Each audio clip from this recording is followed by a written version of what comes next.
Good morning, everyone. I would like to call this meeting to order at 10:04. Before we go into the full meeting agenda for the October 17, 2024 Chicago Plan Commission meeting, I want to quickly provide guidance to those who want to provide testimony on the cases presented for public hearing today.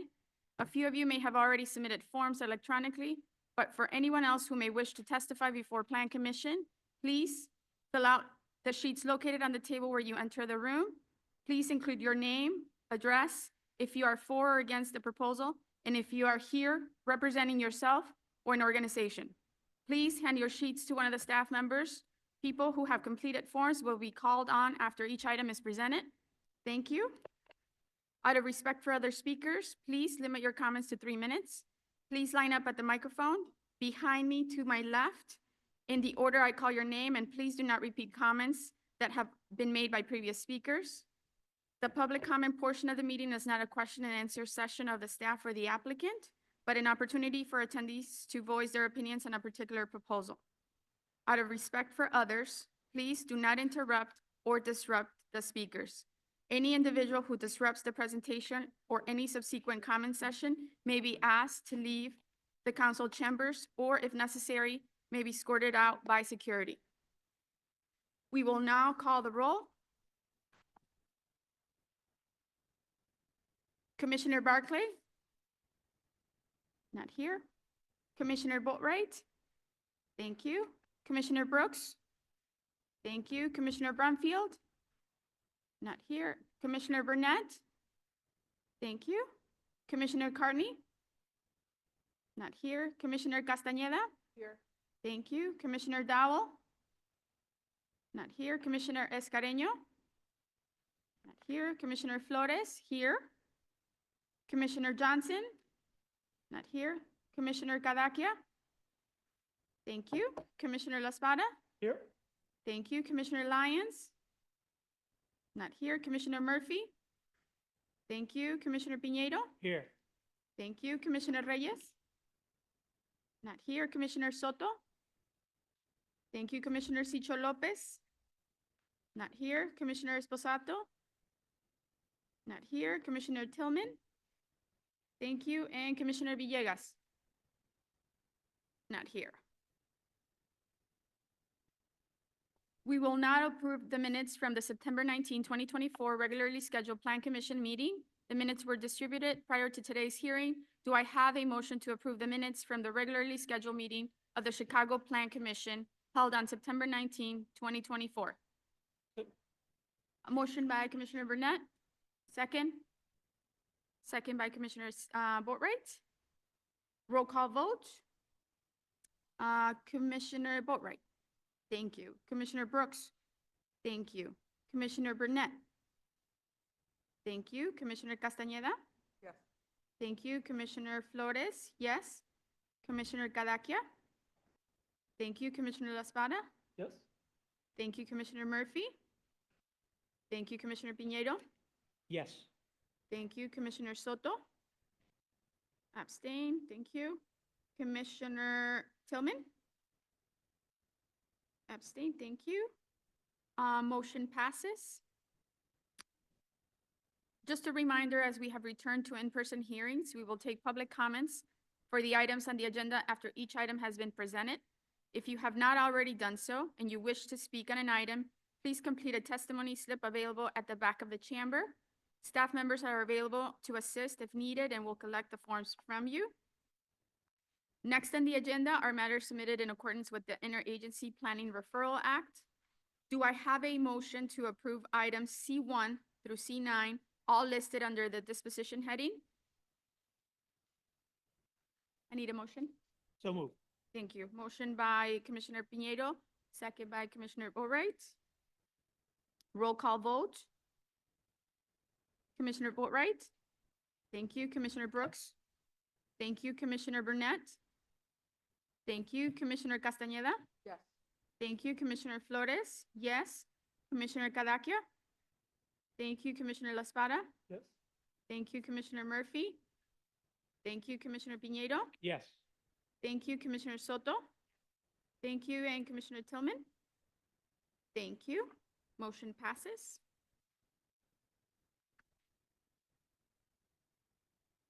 Now we will move on to the public hearing presentation portion for matters submitted in accordance with the Lake Michigan and Chicago Lakefront Protection Ordinance and/or the Chicago zoning ordinance.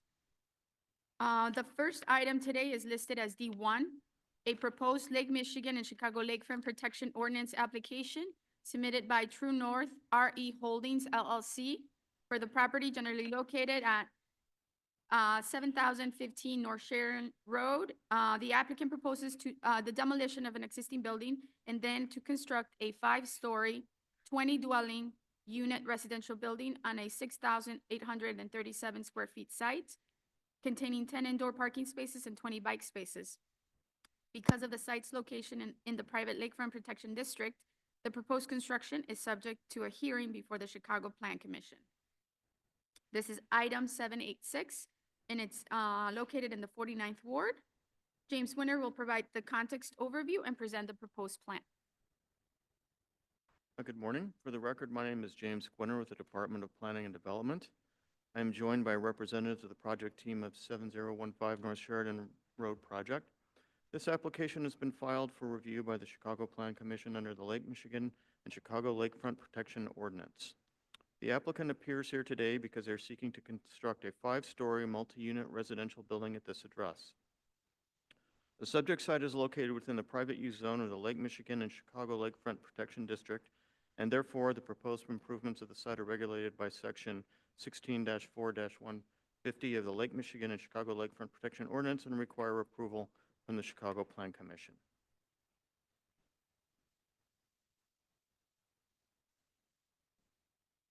The subject site is located in Rogers Park community area. According to the 2020 census, 55,711 residents live in the area, with 25,561 households that have a median household income of approximately $57,000.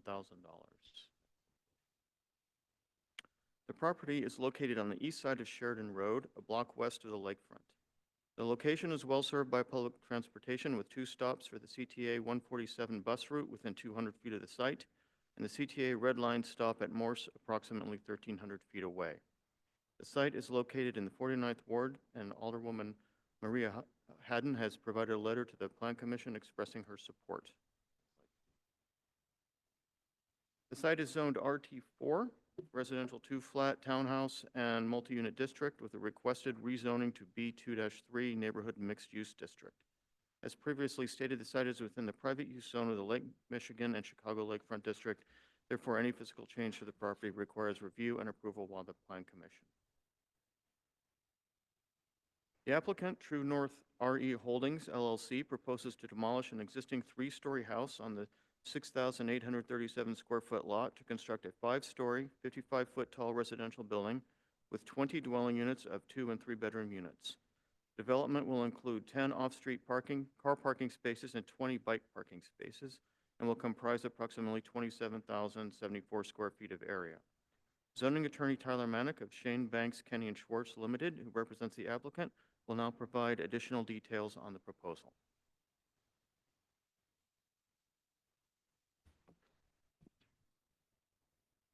Thank you, James.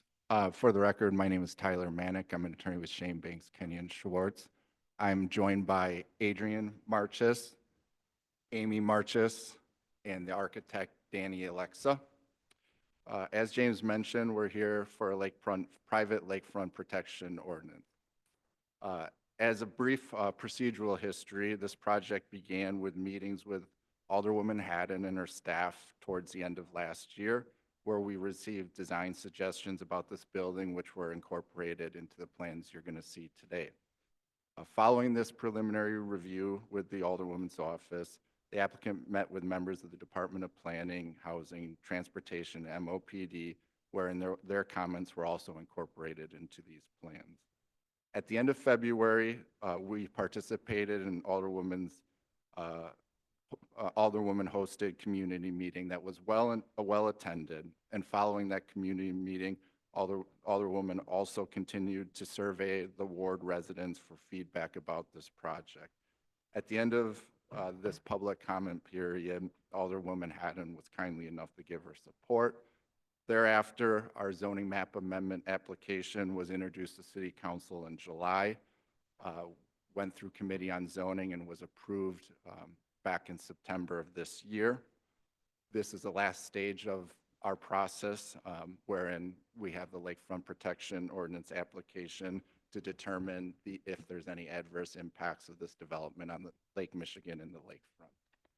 Here you can see our aerial of the site faced from the west facing east.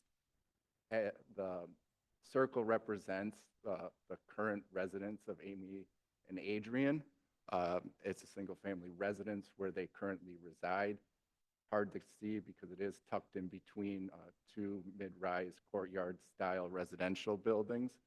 You can see Loyola Park to the north, and then Lake Michigan to the east, which is the feature of this project that's triggering this commission's review. Here you see a more close-up aerial of the current site. As you can see, surrounding it is fully developed around this area between our lot lines and Lake Michigan. Here you can see a streetscape site context of this site. The picture to the right is Amy and Adrian's residence. It's tucked in between those two courtyard-style buildings, set back from the property line.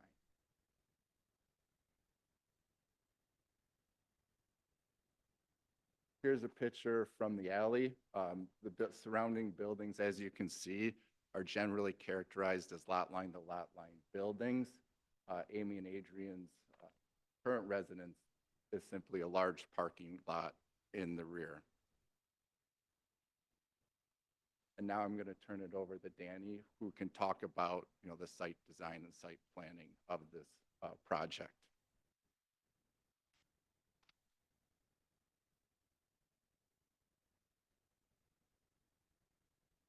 Sorry about that.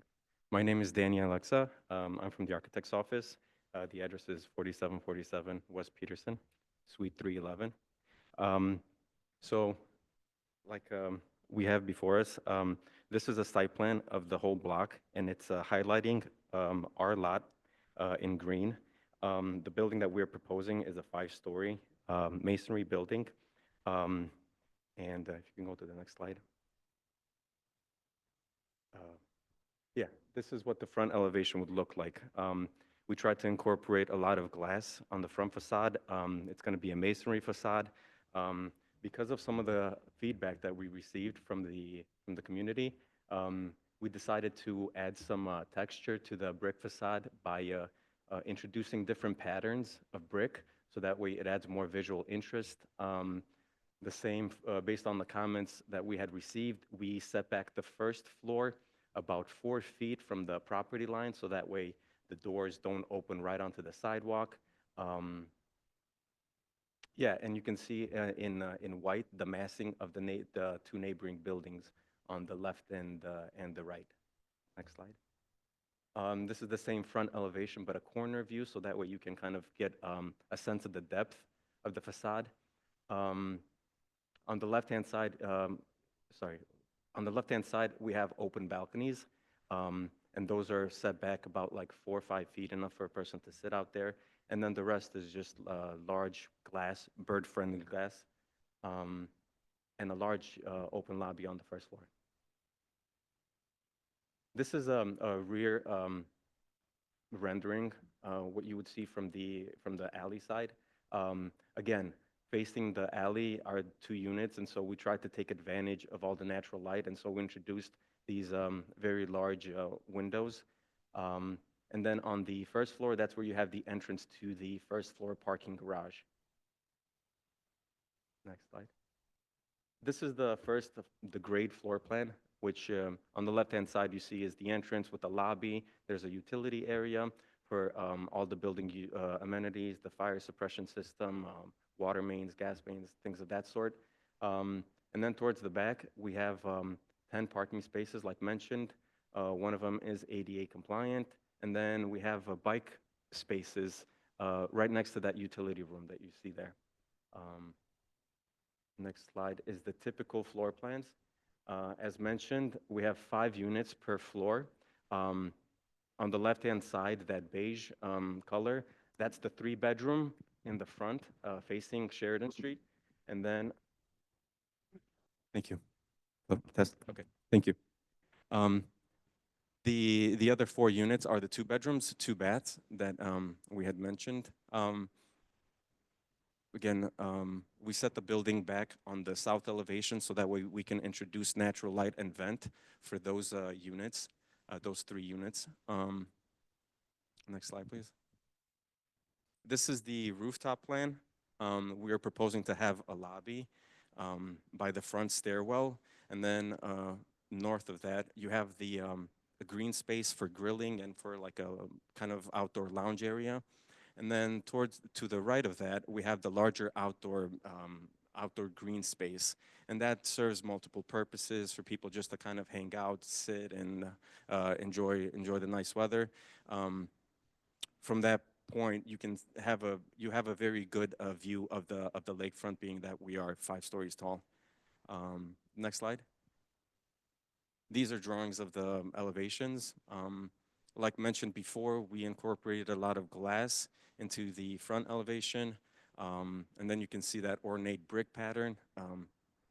And then for the rear elevation, we are proposing the same thing, a lot of glass, so that way the tenants are enjoying a lot of natural light and vent. And then last, this is the south elevation.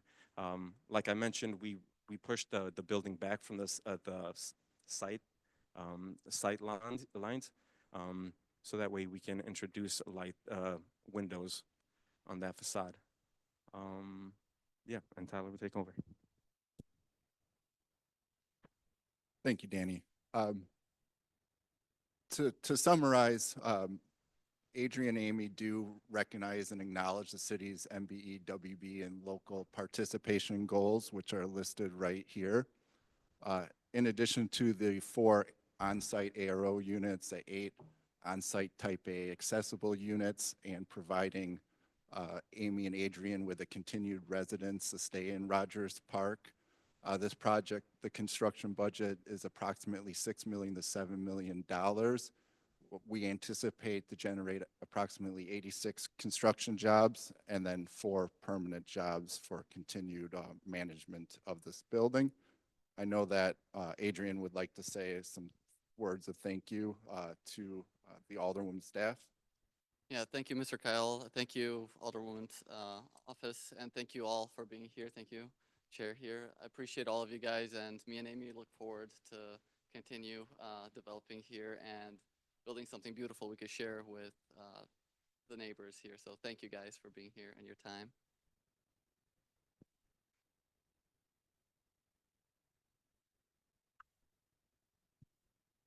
Again, for the record, this is James Quinner with Department of Planning and Development.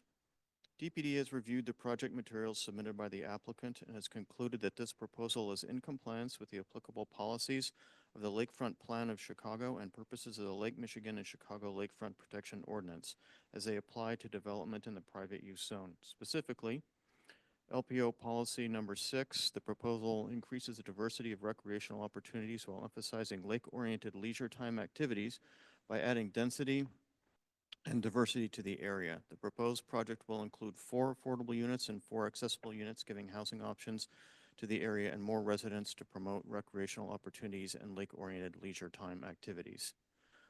LPO policy number 8, the proposal increases personal safety by improving the site with added residential density. The proposed construction replaces a single-family home with a multifamily building with 20 dwelling units that is more in context with the buildings of the area. The development will be designed to conform to the pedestrian street guidelines, thereby bringing new residents and enhancing pedestrian activity. LPO purpose number 1, the proposal promotes and protects the health, safety, comfort, convenience, and the general welfare of the people and conserves natural resources by improving the site with added residential density. With the replacement of a single-family home with a multi-unit building, the project increases the housing stock for the community at large, as well as for Rogers Park specifically. Being a transit-served location with nearby CTA bus and train stops, the project provides residents with convenient transportation to recreational activities as well as access to downtown. Please refer to the staff report for further details regarding this project and the plans identified here today. Based on the foregoing, it is a recommendation of the zoning administrator of the Department of Planning and Development that this application, being in conformance with the provisions of the Lake Michigan and Chicago Lakefront Protection Ordinance, be approved, subject to compliance with the plans presented to you today. Thank you. Thank you, James. Let the record reflect that Commissioner Cicho Lopez and Commissioner Lyons are now in attendance. We do have 4 speakers signed up to speak on this item. The first one will be Mr. Butler Adams, who's for the proposal. Next will be Ms. Annette Prince, who's against the proposal. Then will be James Pashuti, against the proposal. And lastly, Mr. Andy Burnham, who's also against the proposal. Yes, for the record, my name is Butler Adams. I'm for the proposal. It's kind of lukewarm. I hate tearing down these old houses for new structures, but I will say this replacement building is a lot nicer than it was when it was presented back in February when I went to the Zoom meeting. So that it is a lot better.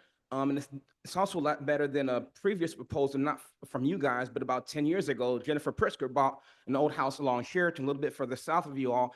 Instead of building units on that site, they built a freaking parking garage. This is a lot better. It is 20 units. It's a nice structure. And I just say, good luck. But houses like this is why I got interested in architecture in the first place. So I do hope that we can do a lot better job of preserving some of the old houses in the area, because you all are saying that building this new building is going to bring bring it into context. But at one time, this house was a context. At one time, this whole strip of Sheridan Road was filled with mansions. They were all torn down for some nice buildings and some not nice buildings. This is a nicer one of the buildings, so okay, but otherwise, we maybe not do this as often as we do it, because a lot of buildings on the north side over the past few years that are over 100 years old have been torn down. So I do hope that we can stop doing that and maybe build on vacant lots, but otherwise, that's all I have. Thanks. Thank you, Mr. Adams. Ms. Prince? Good morning, and thanks to all the developers and architects who are involved in these building projects. My name's Annette Prince, and I'm here to represent Bird Friendly Chicago, who's a coalition of advocates for migratory bird protection. I'm also the director of Chicago Bird Collision Monitors, an organization with more than 6,000 supporters who've been rescuing birds over the last 20 years throughout the city. And I'm here to speak about the proposal on Sheridan Road and the importance of bird protection. Hearing that bird-friendly glass is going to be used is very encouraging, and my initial report was that we were opposed to this building. If it does incorporate bird-friendly lighting and glass, it will be an important aspect of a building that sits right on Chicago's lakefront. And that, as part of the Lakefront Protection Ordinance, specifically requires that life patterns of migratory birds are recognized and supported. Without bird-friendly glass and control of the amount of lighting at night, the millions of birds that travel through Chicago every spring and fall will come along a darkened lakefront and be drawn toward a dangerous building that increases the amount of glass that they can collide with and die. Buildings that are both high-rise and low-rise buildings are of concern, and even a building such as this, during its lifetime, if it does not incorporate these bird safety protections, can kill hundreds or thousands of birds over the life of that structure. So we're encouraged to hear that the windows and the railings that are, glass railings that are being used on this building will use a prevention method and materials that will keep birds safe, and that there are lighting controls that after 11 p.m., which is when the majority of migrating birds are passing through the city from 11 p.m. till sunrise, either having shades drawn so that interior lights are on, or that there are no exterior lights that are pouring light up into the sky to attract birds toward their death or injury. It is something that we urge you to support as part of the Lakefront Protection Ordinance on this project. Thank you. Thank you, Ms. Prince. Next, we have James.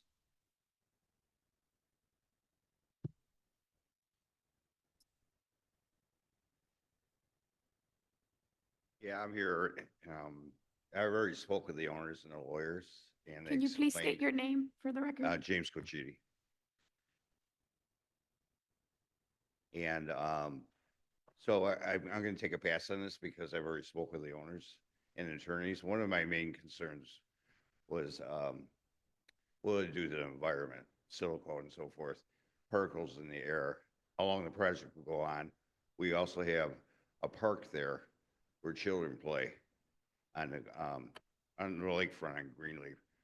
And so if the project's going on during the summer when children are out at the beach and so forth, you know, the potential health issues that could come about with building a site like this and how long it would go on and so forth.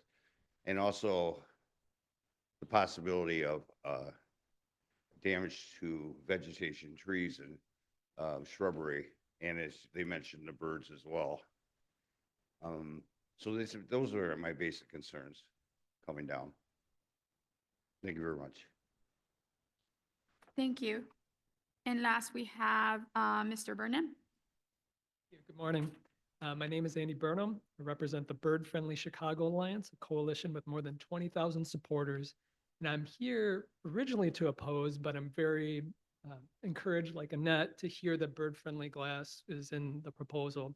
It wasn't in the materials that we looked at, so this is a happy surprise.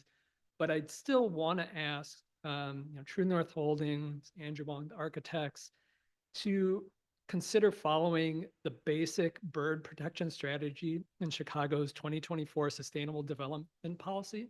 We understand that that's not required, but it is a guidance that you can follow to make sure that your building and other buildings that you do are going to be bird friendly moving forward. And we see this as really important for properties within this lakefront protection area.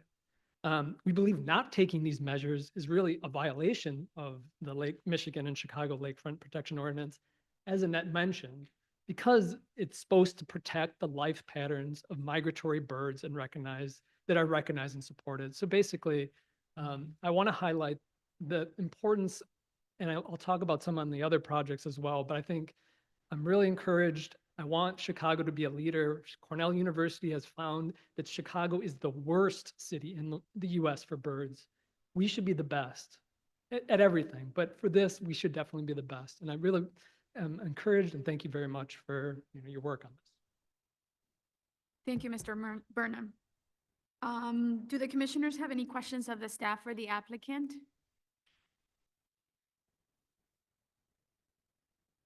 Commissioner Lyons? Thank you. Thank you for the presentation. And more a question just for my own edification on bird-friendly glass I think it's a good point that was made. In our lakefront district, can someone just speak to if that is a requirement? I'm glad that it's come to fruition here. Just curious if that is part of the requirements. For the record, again, Noah Safranik, Planning and Development. So for projects that come in under Lakefront Protection Ordinance, now the Lakefront Protection Ordinance has its own set of policies and purposes that the projects are supposed to comply and to preserve and protect the lakefront shoreline and ecological balance. It doesn't have the same obligation to meet the sustainable matrix as other projects do because it's not seeking any city funding and it's not a planned development. So it doesn't have the same requirement as your typical planned development project would.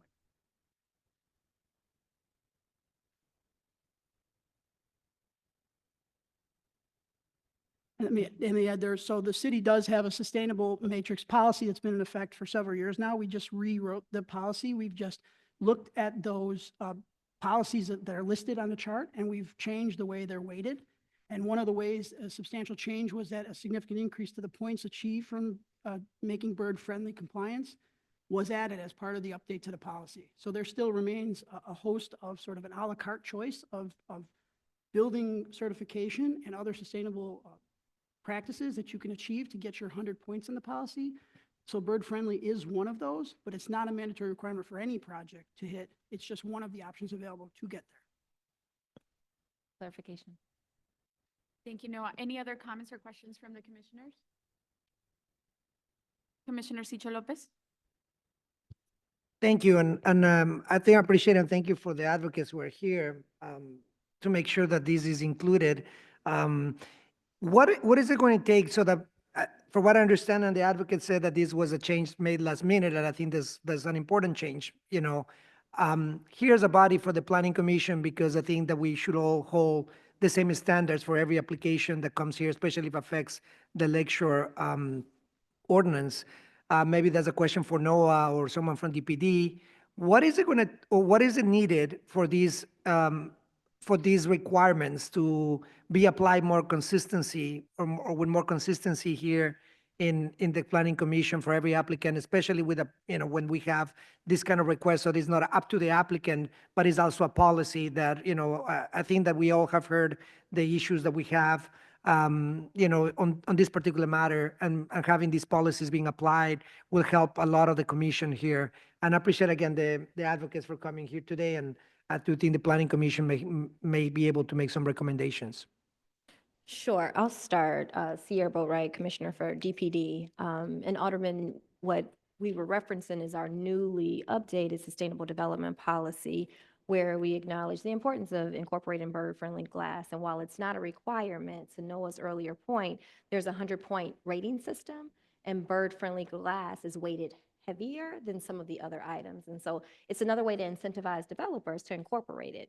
Now, I wouldn't say that this was a change. The team just highlighted the use of the bird-friendly glass. And actually, a lot of our developers do incorporate bird-friendly glass. It's important for them to articulate that in the presentations, because it is important. It's important to the department, it's important to our environment, and obviously it's also important to our advocates. But our new Sustainable Development Policy does have a higher weighting for the bird-friendly glass as a way to reach your 100%, your 100 points. So it is part of the policy. Yeah. And then,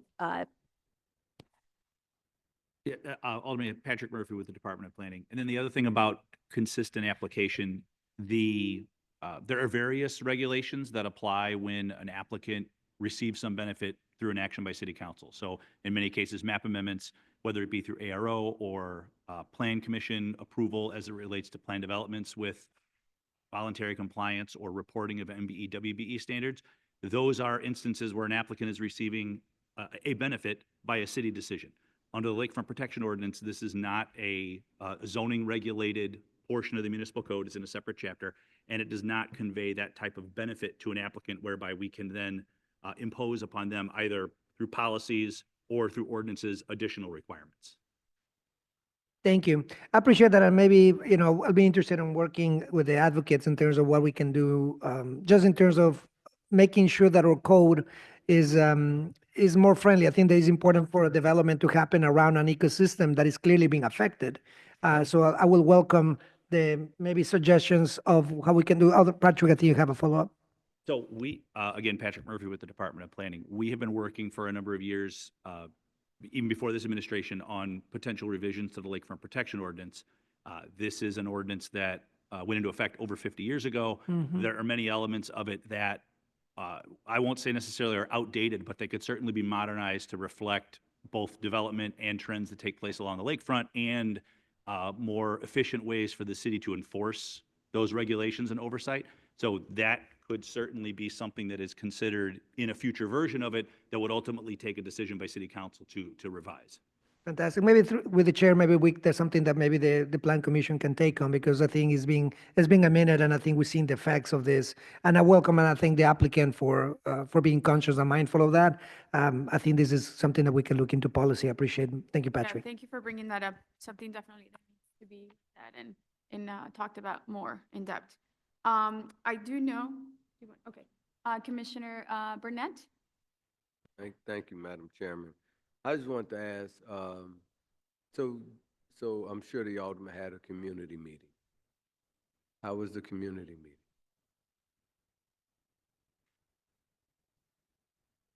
Thank you, Chairman Burnett. Kyle from the Alderman's office is here, but the community meeting was held at the end of February 2024. It was organized by the Alderwoman's office. I would say there was 50 or so attendees at that meeting.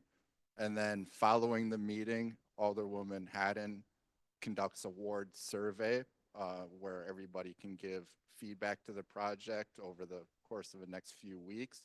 And I believe they had something like 183 people providing feedback on this project.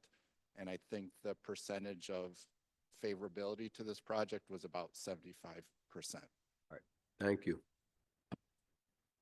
So with that, I think we'll hand it over to Alderwoman Hayden, Chief of Staff Kyle Ryan, to make a statement on the project.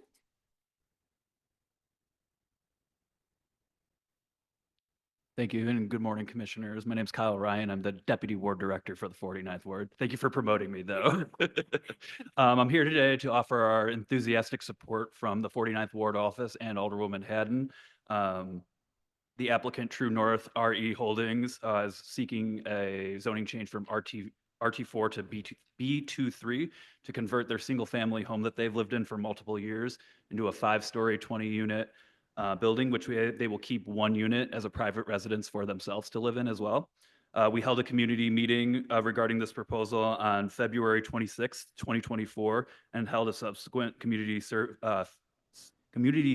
survey for feedback. Our office received 136 responses to this survey, and 72% of those responses were in favor of this development in some form. There were some minor concerns regarding vehicular maneuvering in the alley and the overall architectural aesthetic that Alderwoman Haddon asked the applicant to address, which was promptly done and resubmitted as the application you see before you. And we thank you, the applicants, for very quickly turning that around for us. Alderwoman Haddon and the broader 49th Ward community enthusiastically support this development that will bring much needed housing units to the Rogers Park community. We ask for your favorable consideration in this matter, and thank you very much. Thank you for that statement. Any additional questions for the staff or the applicant on this item from the commissioners? I do have one last question about construction timeline. I don't know that we covered that. Is there a specific time frame that you're looking to start?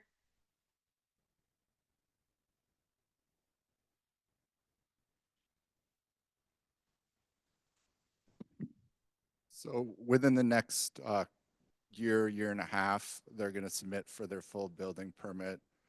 That process, I hear a lot of different stories on how long that process takes, but once they get the building permit issued, they approximate about a year worth of construction time. Okay, thank you for that. So if there are no further questions or comments, I'll go ahead and ask for a motion. Do I have a motion on a proposed Lake Michigan and Chicago Lakefront Protection Ordinance application submitted by True North RE Holdings LLC for the property generally located at 7015 North Sheridan Road, finding that it meets the requirements for approval? So move Piñeiro. Okay, motion by Piñeiro, second by Commissioner Boatright. Roll call vote. Commissioner Boatright? Thank you. Commissioner Brooks? Thank you. Commissioner Burnett? Thank you.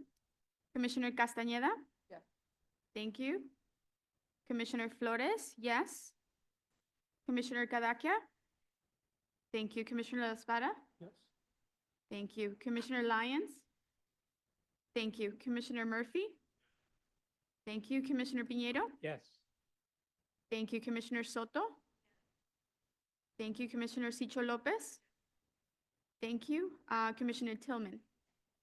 Thank you. Motion passes.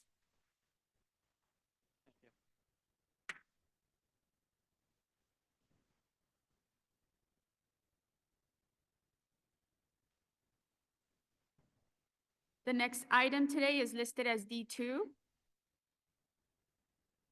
A proposed Lake Michigan and Chicago Lakefront Protection Ordinance application submitted by West Leland Avenue LLC for the property generally located at 936 West Leland Avenue. The property is zone B2-3, and it's within the private use zone of the Lake Michigan and Chicago Lakefront Protection District. The applicant proposes to construct a 5-story residential building with 32 dwelling units and 6 vehicular parking spaces. This is item 785, and it's located in the 46th Ward. Louis Clayton will provide the context overview and present the proposed plan. Good morning, Chairwoman Flores and Commissioners. For the record, my name is Louis Clayton with the Department of Planning and Development. The subject property is generally located at 936 West Leland Avenue in the Uptown Community Area and the 46th Ward. The applicant, West Leland Avenue LLC, and their development team appear here today to request approval of Lakefront Protection Ordinance application number 785 to construct a 5-story residential building with 32 dwelling units and 6 vehicular parking spaces. Next slide. The Uptown community area has grown by 2% since 2010, outpacing the city's overall growth of 1%. Uptown has a higher percentage of white and Asian residents, with a smaller percentage of Hispanic and Black residents compared to the city overall. Residents tend to be older and live in smaller households. The median income is lower than city average. However, 51.9% of residents have a bachelor's degree or higher, which is above the city average. At this point, I'll turn it over to Andrew Scott and Patrick Brown with the applicant team to discuss the proposal on the subsequent slides. Thank you, Louis. My name is Patrick Brown. I'm the architect for the project with Org Inc. So the project we're discussing today at 936 West Leland is comprised of 3 currently vacant lots just east of Sheridan. It's immediate proximity to the Wilson Red Line stop, as well as several designated bus corridors at Lawrence, Marine, Wilson, Broadway, and Sheridan, in fact, so well served by transit. The adjacent uses, the lot is currently zoned RT4, and we're looking for a B23 designation. As you can see, west down Leland, connecting to Broadway, is predominantly B zoned already. The rest of the block of Leland is predominantly RT zoning, with typically 3 flat multi-family residential.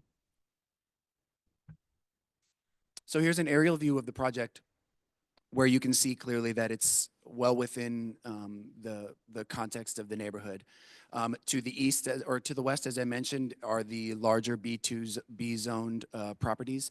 And the intention from the start really was for our new project to act as a kind of transitional element from the higher density on Sheridan, moving east towards the lower 3-story projects down Leland.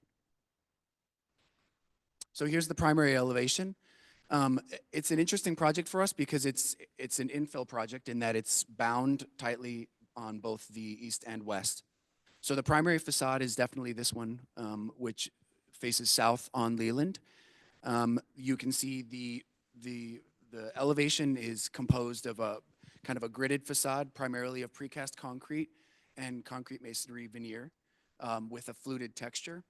To address some of the concerns that were already addressed about bird safety, which I agree with you is critical, there are kind of integral design elements that really address that.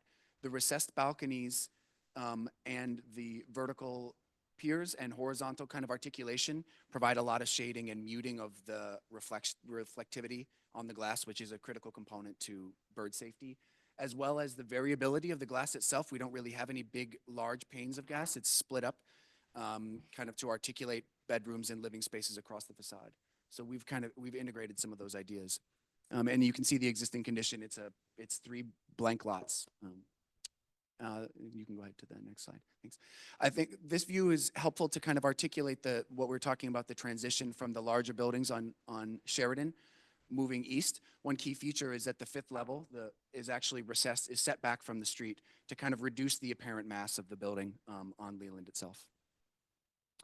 Okay, so on the ground floor, another key component of this project is to help it maintain the character of a predominantly residential block. It was really important for us to get some units on the first floor.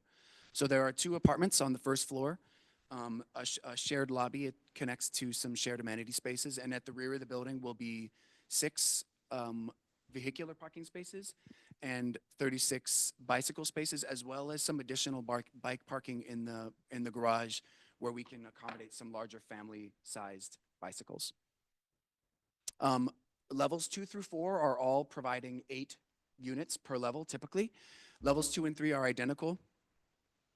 They have 2 efficiency units, 3 ones and 3 2-bedrooms at levels 2 and 3.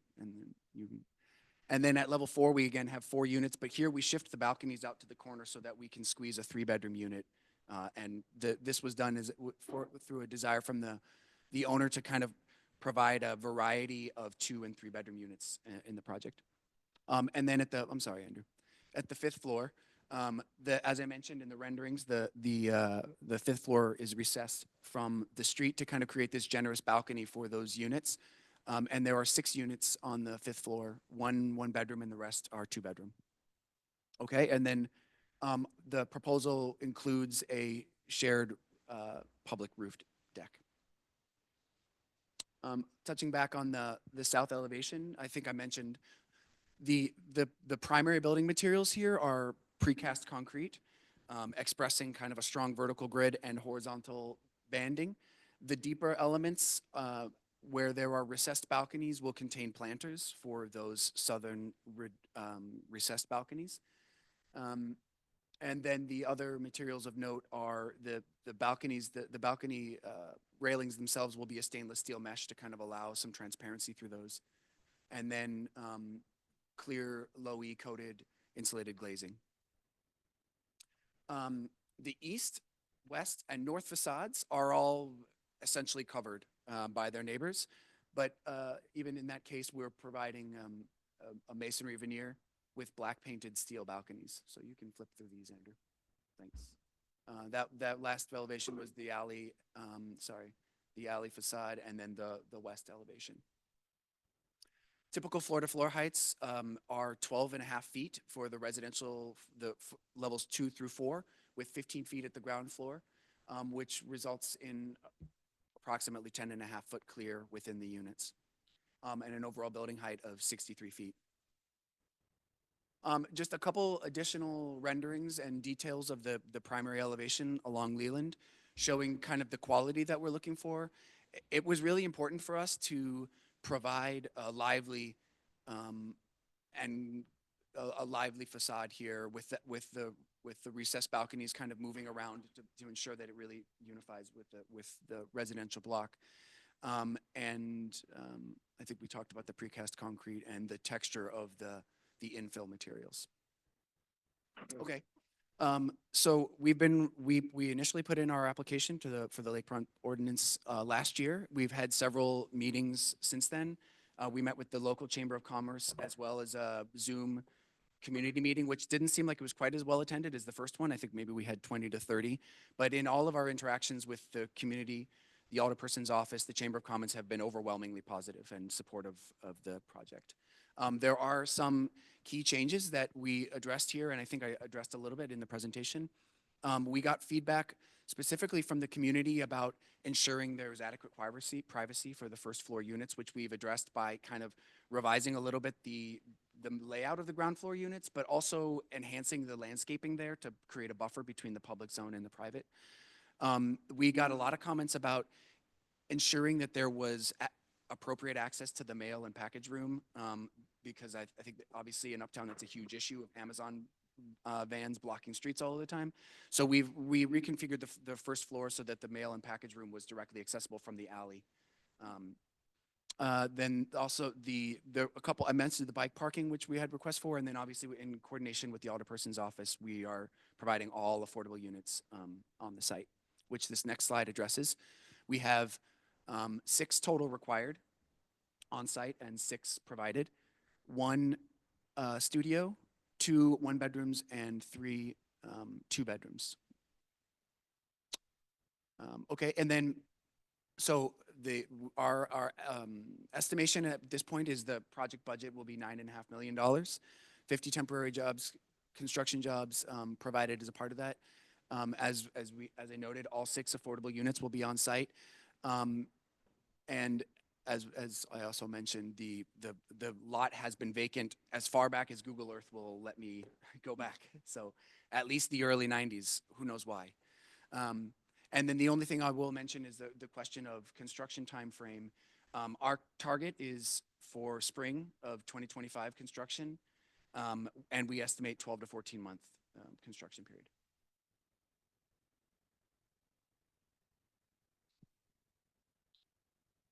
Again, for the record, Lewis Clayton from DPD. DPD has reviewed the proposal and concluded that it is in compliance with the applicable policies of the Lakefront Plan of Chicago and the purposes of the Lake Michigan and Chicago Lakefront Protection Ordinance. In particular, the proposed project is in compliance with these purposes and policies. The proposed development will enhance the quality of life in the neighboring community, and is compatible with the area's existing development pattern. By revitalizing a vacant property and increasing residential density, the proposal will improve personal safety.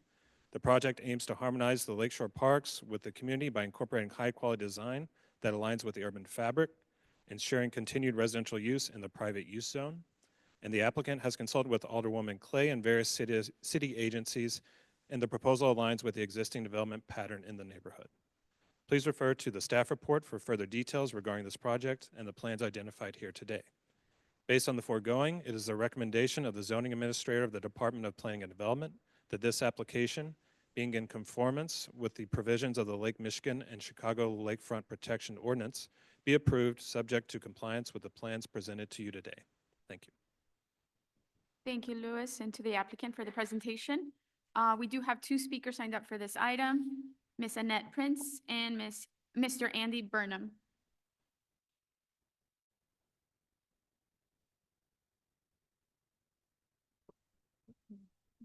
Hello again. My name is Annette Prince, again representing the Bird Friendly Chicago Coalition that is working to provide safety for migratory birds throughout our city. And we have worked with the Department of Planning and Development over eight years to set up best practices for bird protection with building design and materials.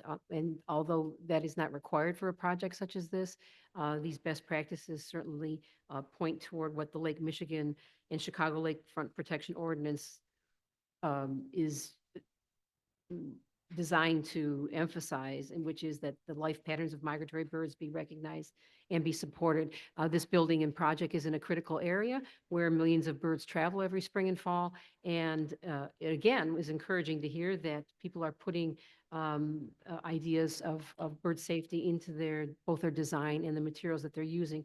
I really like the visual noise that this building has, the recesses and facade features that give birds a sense that there's something there, not something that they can fly into, but they should fly around or not try to see a reflection. So I think a lot has been done with this project. It's commendable and beneficial for bird protection. I like the stained steel mesh railings because so many glass railings are popular these days, which provide another invisible barrier that birds are injured and killed at. So many of the features of this building are looking great. I really applaud keeping this in people's minds, and Commissioner Lopez's idea that we want to have this always something under consideration for the buildings that we have. And lighting is another important thing that we want to make sure that any external lighting being close to the lakefront isn't drawing birds away from their darkened path along the lake toward what are nice landscaped areas near these buildings where they could then encounter the dangerous glass that can be deadly for them. So thank you again for your consideration of bird safety. Really appreciate you keeping that foremost because Chicago is such a critical area for birds that are otherwise have no protection while they're trying to travel across the continents. Thank you. Thank you, Ms. Prince. Mr. Burnham? Thank you. My name is Andy Burnham. I represent the Bird Friendly Chicago Alliance, a coalition with more than 20,000 supporters, and I'm here to oppose the current plan for 936 West Leland as it does not provide necessary bird protections. I'm asking West Leland Avenue and ORG, the architects, to follow the bird protection strategy basic in Chicago's 2024 Sustainable Development Policy through the use of bird-friendly glass. I ask the city to ensure that this is done. We believe not taking these measures is a violation of the Lake Michigan and Chicago Lakefront Protection Ordinance, which ensures that the life patterns of migratory birds are recognized and supported. Millions of birds fly through Chicago every year following an ancient migratory pathway. The buildings within the entirety of the lakefront Protection District, not just those right on the shore, are especially likely to kill birds when they stop in our city to rest and subsequently fly into glass windows. I live in the South Loop and have witnessed this firsthand, even at my own apartment building. That really sparked my interest in this issue. I'm a recent birder. I started during the pandemic. I fell in love with the story of Monty and Rose and started doing walks in the Park District in McCormick Place and Northerly Island. But that appreciation of the situation for Chicago being the worst city for birds really has hit me and maybe want to become an advocate. With the right selection of materials in your building, You can easily prevent these deaths. While I understand costs may be a concern, Muhlenberg College found for medium and large buildings, bird-safe glass adds less than 0.4% to the total cost of the building and does not impact developer profitability. In addition, new bird-friendly glass technologies can be used with little to no impact on the occupant's view. Our organization would be happy to help you come up with solutions for your project. It's a surprisingly easy fix. I urge the City of Chicago to be a leader on this important problem and to comply with the ordinance to protect birds migrating near the lake. Thank you. Thank you, Mr. Burnham. I do want to say that I do applaud the design of this project, and I do think that it's already incorporating bird-friendly strategies, as well as an elegant design. So, and I'm happy to see that every unit gets a balcony, even the efficiency ones. So thank you for that. I do want to open it up to commissioners to make a comment or have questions for the applicant. Commissioner Piñeiro, followed by Commissioner Laspada. Yeah, I do have a question. Is the second project in the $5 to $10 million range that we've seen in the agenda today? Can somebody, and I thought you said spring 25 timing to begin construction, right? So can you give us a sense about the market for these types of mid-size, let's call them $5 to $10 million projects in the financing markets? What's the appetite? Good morning, everybody. For the record, my name is Andrew Scott with the Law Offices of Dykema Gossett. I think you have a different set of circumstances here. The owner of this property, he acquired it, I want to say 8 or 9 years ago. So his property basis, meaning the cost of the land, is probably a lot less. I can tell you, doing a lot of mixed-use development around the city and around the suburbs, that the current interest rate environment, even with the 50 basis point reduction, still has, makes it difficult for buildings such as this to pencil. But I think that, our client sees that interest rates will be heading in the right direction. The combination of that with his low basis of land and the good work that his architect will do, being able to, get building materials in such that they do allow the building to be financeable, to draw the equity that's necessary, I think it makes it a good candidate for a 2025 build. Thank you. Commissioner Laspada. Thank you very much.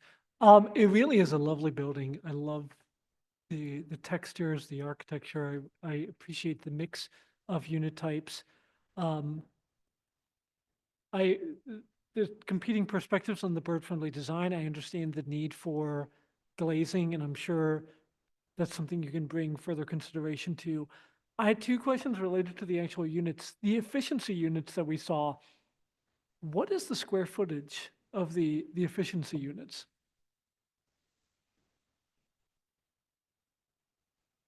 Because on the slides, I mean, they barely looked bigger than the stairwell. Is this working? Yeah, okay. Yeah. I think the average, you've asked me a specific number that I don't have off the top of my head. I believe the average for the efficiency units should be somewhere around 500 square feet. They are efficient, but they work and they're nice units. Okay. Just wanted to check in on that. Again, like as the commissioner pointed out, to see units where whether you're a 3-bedroom or a 1-bedroom, you have access to, right? Individual balconies. That's a great thing to see. Yes, yeah. That's kind of a key, we see as a key amenity for this project, is that every unit will have its own dedicated exterior space.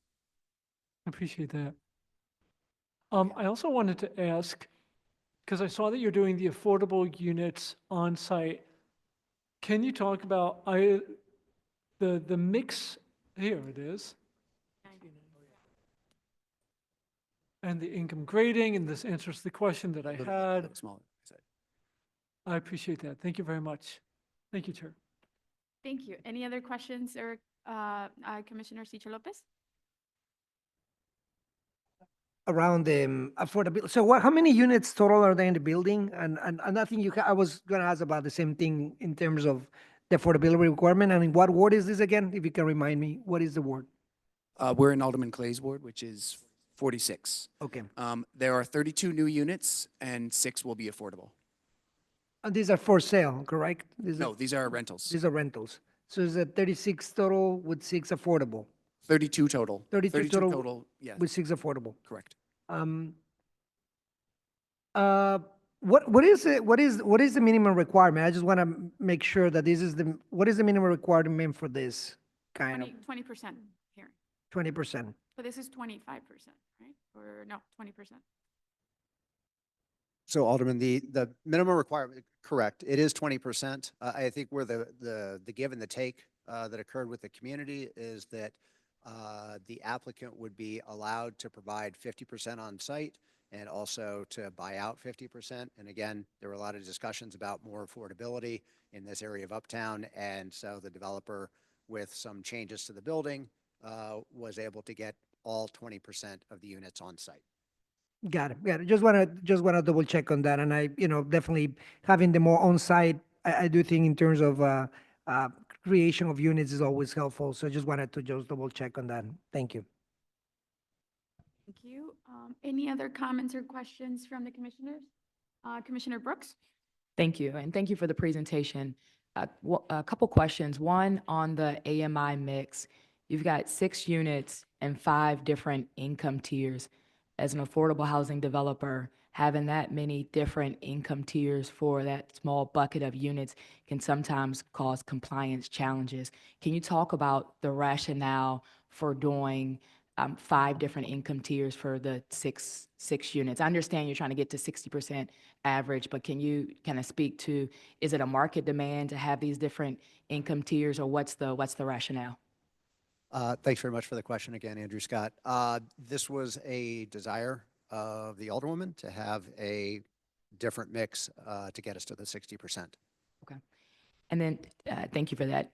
And then my second question is around parking. Is that, if you could flip to that slide, is that 6 parking spaces? I know it looked like 6 were labeled. It didn't look like 6 could actually fit there, but maybe I'm misreading it. But the 6 spaces, is it for the 6 affordable units, or the 6 spaces for, like, what's the 6 parking spaces? How will you designate those?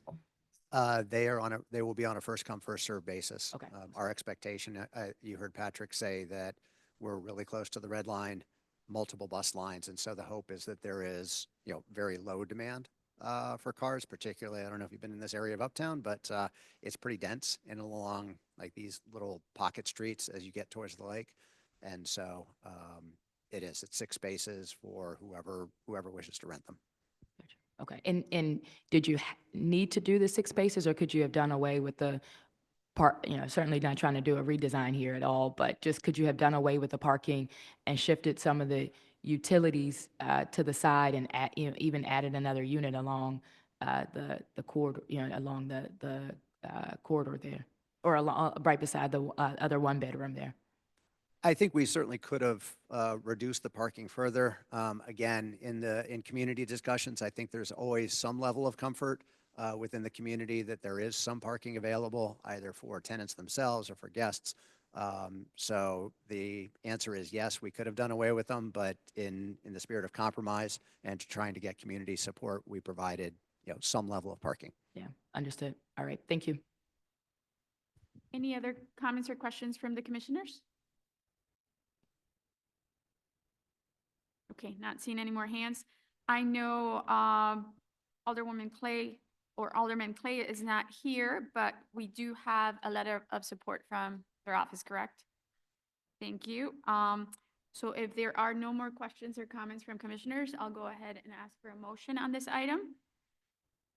Thank you. Let me just read the motion. Do I have a motion on a proposed Lake Michigan and Chicago Lakefront Protection Ordinance application submitted by West Leland Avenue LLC for the property generally located at 936 West Leland Avenue, finding that it meets the requirements for approval? Motion by Commissioner Burnett. Do I have a second? Second? Second by La Espada. Thank you. Roll call vote. Commissioner Boatright? Thank you. Commissioner Brooks? Thank you. Commissioner Burnett? Thank you. Commissioner Castañeda? Yes. Thank you. Commissioner Flores? Yes. Commissioner Cadaquia? Thank you. Commissioner La Espada? Yes. Thank you. Commissioner Lyons? Thank you, Commissioner Murphy. Thank you, Commissioner Piñeiro. Yes. Thank you, Commissioner Soto. Thank you, Commissioner Sicho Lopez. Yes. Thank you, and Commissioner Tillman. Thank you, motion passes.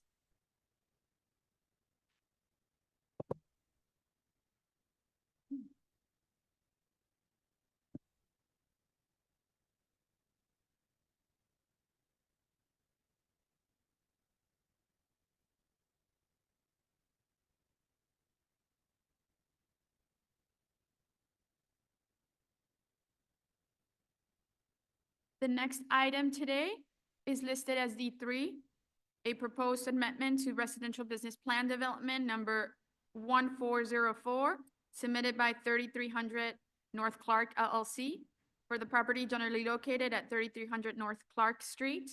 The applicant proposes to rezone all of residential business plan development number 1404 to residential business plan development number 1404 as amended to allow postal service, animal services, except boarding or kennel, medical services, personal services, sports and recreation, participant indoor, limited to a size not to exceed 8,600 square feet, and repair or laundry services as permitted uses. There will be no new construction, site changes, or modifications to the bulk or density of the existing building or the previously approved plan development. This is item 22534, and it's in the 44th Ward. Louis Clayton will provide the context overview and present the proposed plan. Good morning, Chairwoman Flores and Commissioners. For the record, my name is Louis Clayton with the Department of Planning and Development.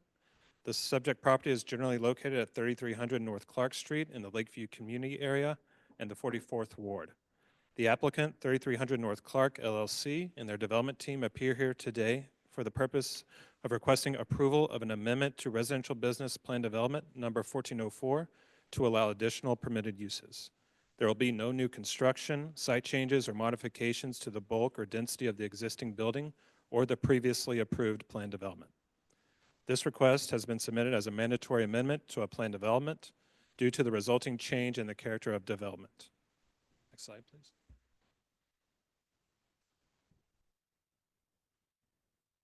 The Lakeview community area has grown 7.8% since 2010, outpacing the city's overall growth of 1%. Lakeview has a higher percentage of white and Asian residents with a smaller percentage of Hispanic and Black residents compared to the city overall. Residents tend to be younger and live in smaller households.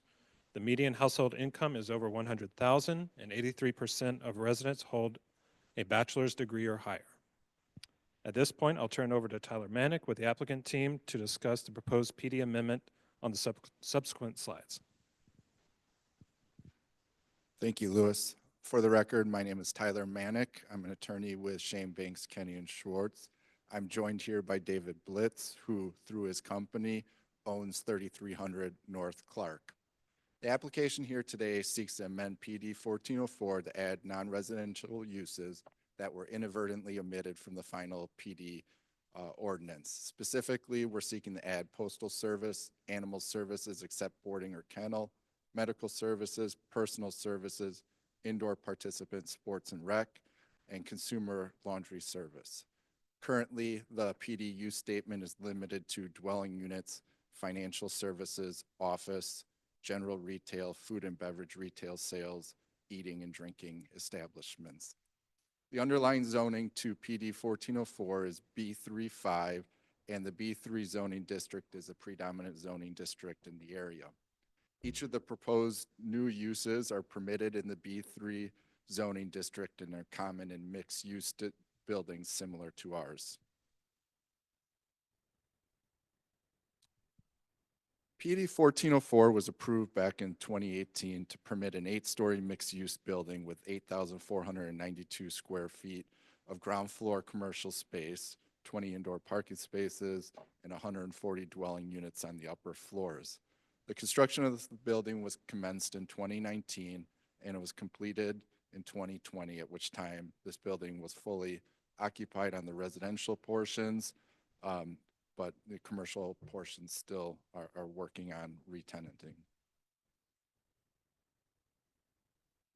Here's an aerial of the site. The site is situated on the northwest corner of Clark and School Streets. The site is about 3 blocks south of Wrigley Field and well situated along the Clark Street Rapid Bus Line corridor and about a block away from the Belmont red, brown, and purple lines stop, making this a transit served location. Here's a picture of the current zoning map.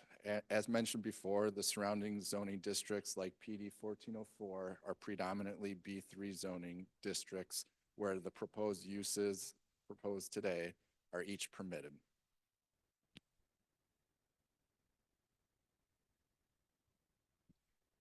Here's a side-by-side of the ground floor plan and the site plan. The ground floor plan includes 8,492 square feet of commercial space, with the use of which is the only aspect of this application. For a bit of a history, which brings us before you today, Salon Lofts currently occupies 5,000 square feet of this ground floor commercial space. At the beginning of this year, BACP did issue Salon Lofts a business license for hair, skin, and nail care services. Salon Lofts has a unique business model where they get a master business license, and then each stylist then comes in and gets their own individual business license. About 7 of those business licenses to individual stylists have been issued in 2024. However, in August of this year, a stylist went in to get a business license from BACP who discovered that the prior licenses were incorrectly issued because personal services wasn't a permitted use in the current PD ordinance. And then which caused David and his team to look at the PD ordinance and notice that personal services indeed was omitted from the current PD ordinance, along with many other customary uses that you see in this mixed-use building, which is why we're before you today seeking to amend the PD.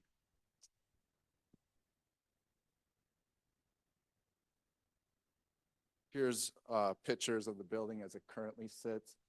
You can see the signage for Salon Lofts, which is operating there right now which holds the corner of School and North Clark. There's the 3,492 square feet of vacant space is further north along Clark. Nothing in this PD application is going to impact the appearance of this building. And I'll turn it back over to Louis to give the DPD recommendations. Again, for the record, Louis Clayton from DPD. DPD has reviewed the proposal and concluded that it is appropriate for the site. It meets the criteria set forth in the Chicago zoning ordinance, and its adoption will not have any adverse impacts on the public's health, safety, or welfare. The proposal has undergone thorough public review by multiple city agencies. The proposal is compatible with its base zoning district of B3-5 and will not negatively affect nearby developments. The proposal promotes economically beneficial development patterns that fit the character of the surrounding neighborhood and nearby properties. The proposal complies with all relevant standards and guidelines. It is compatible with the surrounding area in terms of use, density, and building scale, and public infrastructure and city services are adequate to support the proposed development. Please refer to my staff reports for further details regarding this project and the plans identified here today. Based on the foregoing, it is a recommendation of the zoning administrator of the Department of Planning and Development that this application to amend residential business plan development number 1404 be approved, and that the recommendation to the City Council Committee on Zoning, Landmarks, and Building Standards be passage recommended. Thank you. Thank you, Louis. We don't have any speakers for this item. We do have the support of Alderman Lawson, Beverly, right? Thank you. And Commissioner Laspada and Commissioner Piñero want to make a statement or ask a question? Perfect, go ahead. Thank you. Thank you very much for bringing this before us. In no way do I begrudge the uses. They feel very reasonable for the Lakeview community. I did have a question as this has gone past certificate of occupancy. Do we know if the final report was ever completed regarding Executive Order 2017-2 regarding MBE, WBE, and Chicago resident participation? It was. How did we do at meeting the goals? Yeah, so David and his team, this is an all-union labor project. Power was the general contractor in charge of the MBE WB Incorporation. I do believe the MBE was 20% or just north of that. The WBE was 6%, and the local participation was about 40. Okay, I mean, closer than many come. But I would like to ask if the final report could be forwarded to me through the chair. Absolutely. Thank you, sir. Thank you. Thank you. Commissioner Piñeiro? Thank you, and thank you for the presentation. To me, it seems like a very reasonable request, and my interest is really understanding in a little bit broader context about, I mean, it seems like this project was completed at a fairly difficult time in January of 2020. So I'm curious about, and this zoning seems like very limiting given the uses that you've described here. So expanding it makes a lot of sense. What's the current occupancy? Is the issue that you feel like the expansion of the uses has given you an opportunity for much more? Has that opened up a lot of demand? What's the current occupancy of the commercial area? The current occupancy is, You state your name for the record. sorry, this is David Blitz, and we have a total of 8,500 square feet approximately of retail, of which Salon Lofts has 5,000 of those square feet.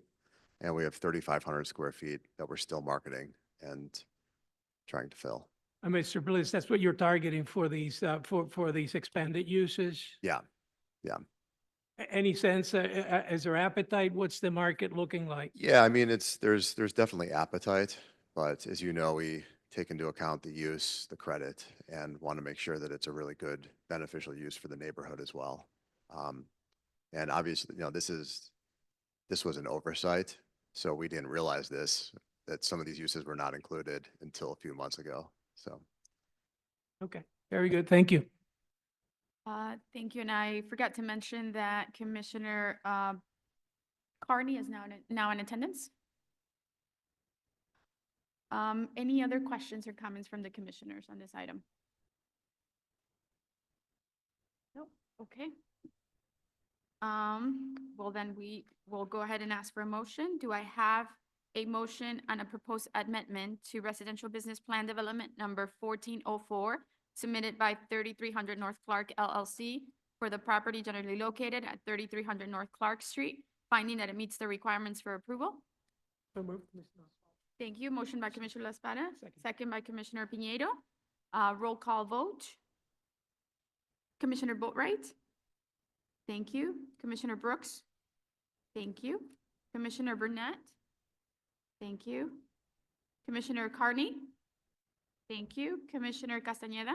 Yes. Thank you. Commissioner Flores? Yes. And we do have a proxy vote for Commissioner Cadaquia, who had to step out. And that's a proxy vote, yes. Commissioner La Espada? Yes. Thank you. Commissioner Lyons? Thank you. Commissioner Murphy? Yes. Thank you. Commissioner Piñeiro? Yes. Thank you. Commissioner Soto? Stepped out. Commissioner Sicho Lopez? Thank you. And Commissioner Tillman? Thank you. Motion passes. Thank you.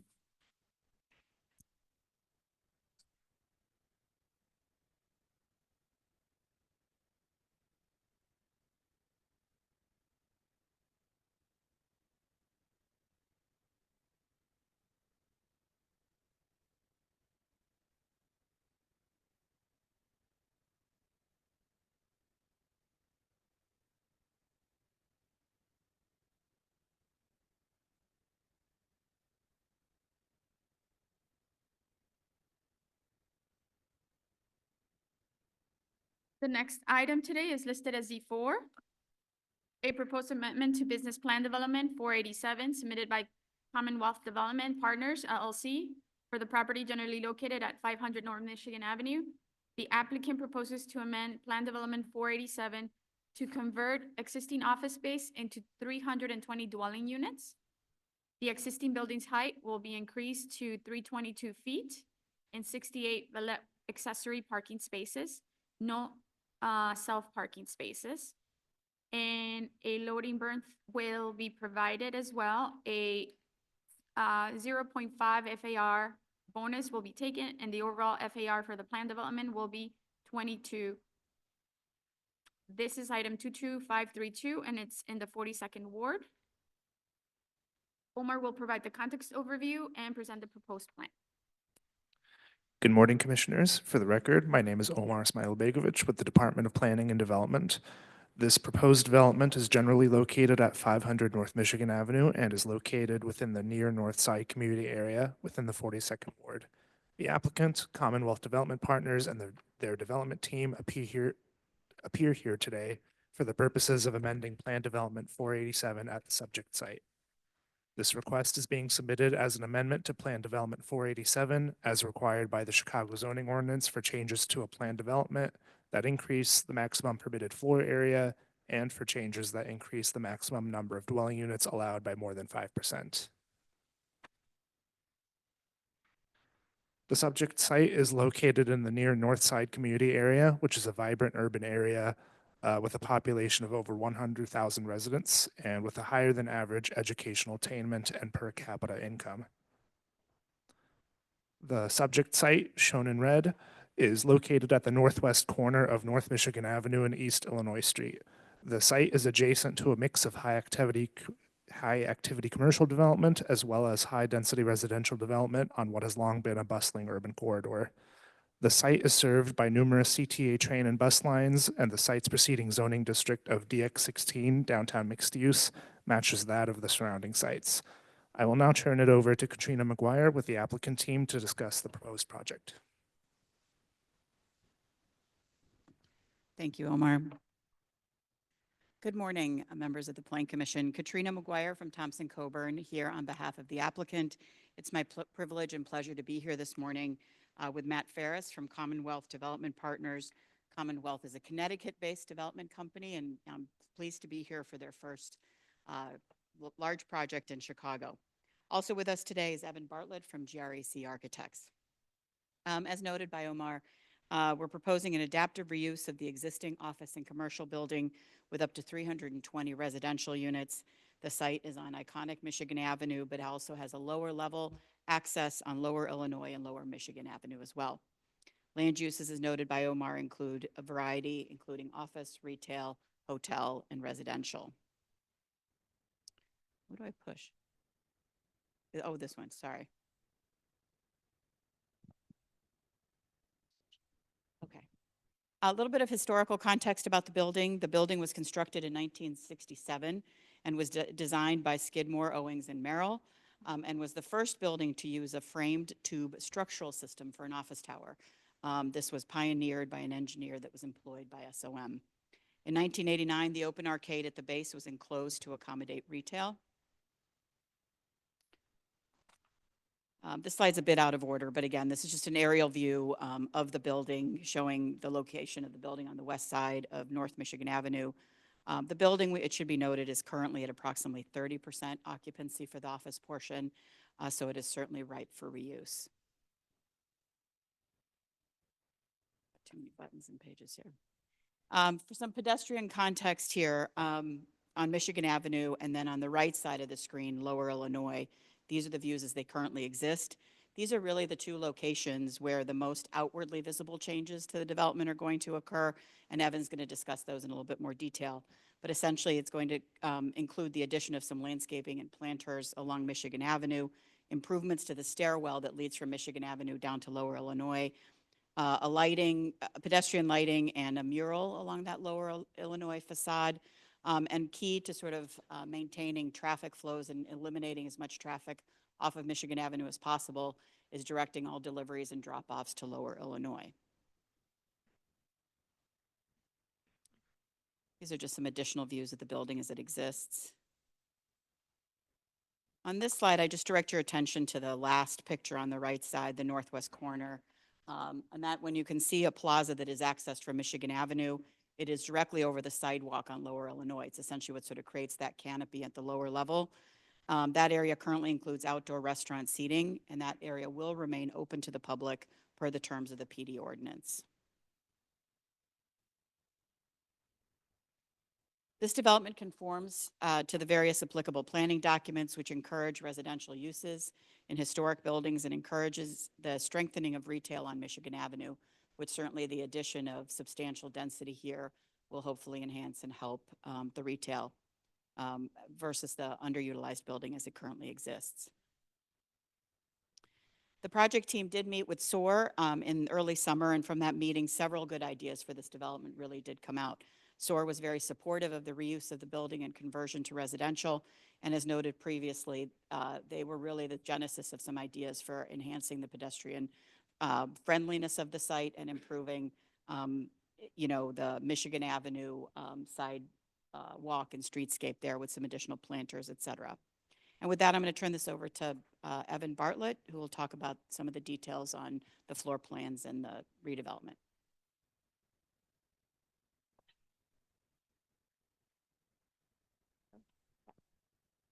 For the record, my name is Evan Bartlett. I'm with GRAC Architects, and let's talk a little bit about these plans. So on the first floor here, this is the main level that we look at for the Michigan level, and the current setup right now is there's quite a bit of retail in the base, so we aren't proposing any change to what's happening within the base of the building. So the pedestrian experience as they experience the street will largely remain the same. A lot of what we do is going to be an interior renovation of the building. We're not looking at a lot of exterior renovations to the building, and therefore this will largely remain the same.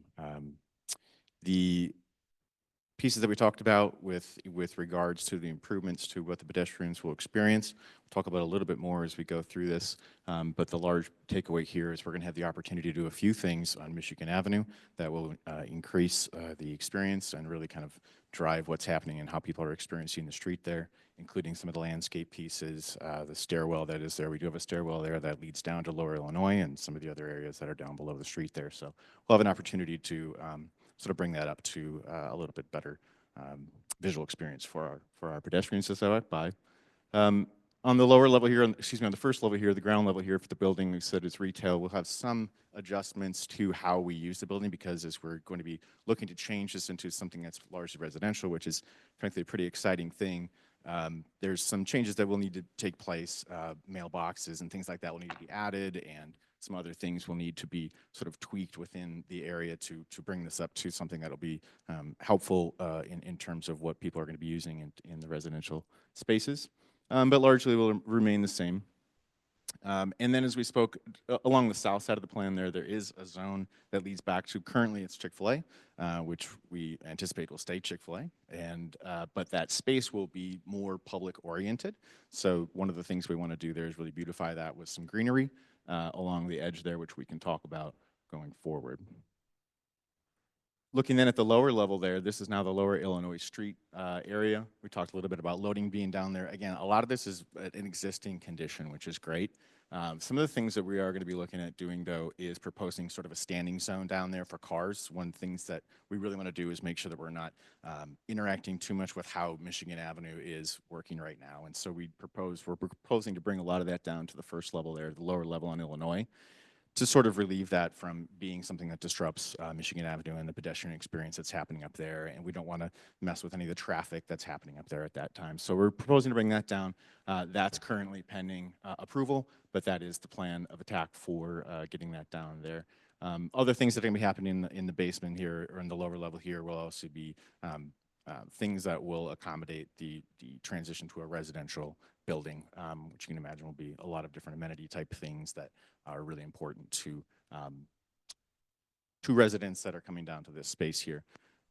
So down here on the first level, on the lower level, we have the loading zone. We'll have a drop-off area. We'll talk a little bit about what we're going to be proposing for that sidewalk area down there to enhance the experience also for pedestrians down there. Overall, our exterior renovations are really about the pedestrian experience and how we can sort of enhance that for people who are walking down this street, visiting our city for the first time or whatever that may be. And so that's really going to be our main goal here. Entry to the parking is there, as we talked about. It's a not, it's an in-use valet parking situation, so this is going to remain as is as well. So and operated the same way as has been as we've used it for the last couple of years. So as we look up the building, we have a couple of different floors that we'll just briefly look at. The conversion actually is an interesting one for this building and an exciting one for us because the building is really set up nicely for this in terms of converting it into units. The first couple of floors we talked about would be the retail. Above that, we're looking at amenity and about 6 units, or excuse me, 10 units that will happen on the first 2 to 3 levels above the retail space, which will give us an opportunity to bring in some of those amenities which are really important to the residents. And then as we move up the building, we will then look at a much more broad scope, 16 units per floor as we go up, which will ultimately get us to the 320 that we're looking at bringing in today, 64 of which would be affordable units. And as we look at this plan, we're looking at 2 bedrooms, 2 bath, 1 bedroom, and studio apartments for this build out. So that would be the bulk of the floors. Then looking at the amenity floor, this would be the top of the building. Also sort of a unique situation for us, given that it's an S1 building. We have pretty flat plane to work with, which is great. But we also want to preserve what is seen from the street. So we're looking at stepping this back a little bit so people aren't interacting with the building visually in a different way, so that we can sort of really preserve the integrity of the architecture that's been there. This also gives us an opportunity to give more amenity space to the building, which will be used by residents only. We're not promoting that this is going to be a public amenity space. This would be for residents only as sort of a third space. Gives us opportunity to look at green roof opportunities as we look at sustainability going forward. There'll be a little bit of a conversation about that, but looking at the possibilities and how we might turn green roof as a part of this as well. Just a little bit of inspiration as we talk about the rooftop amenity space. It's a fairly simple idea of how we want to approach it. This is probably one of the spaces where we have the most opportunity to look at how we might deal with some of the bird migration issues with the glass. So the building itself, as we'll look at it, has a lot of glass, but it also has a lot of opportunity for birds to not get the reflection and the light that we're going to be seeing in a lot of the other spaces. But this is going to be an opportunity for us to really take advantage of some of the different opportunities out there for the helping of the birds to migrate through our city here. Just looking briefly at the elevations, we have mentioned a couple of times, these are going to largely remain the same. We're interested in keeping this building as is. We're interested in the architecture. We're interested in the history of it. We're not looking to really change that in any way. So what we see is what we get. You do see there at the top, the amenity space is where we're looking at sort of extending the top of the building a little bit, raising the elevation slightly. So we've talked about that a little bit, but that is where it happens. Visually, again, from the street, we wouldn't be able to see it, but it would give us an opportunity to give amenity space for the residents to be able to interact with the city in a really interesting way.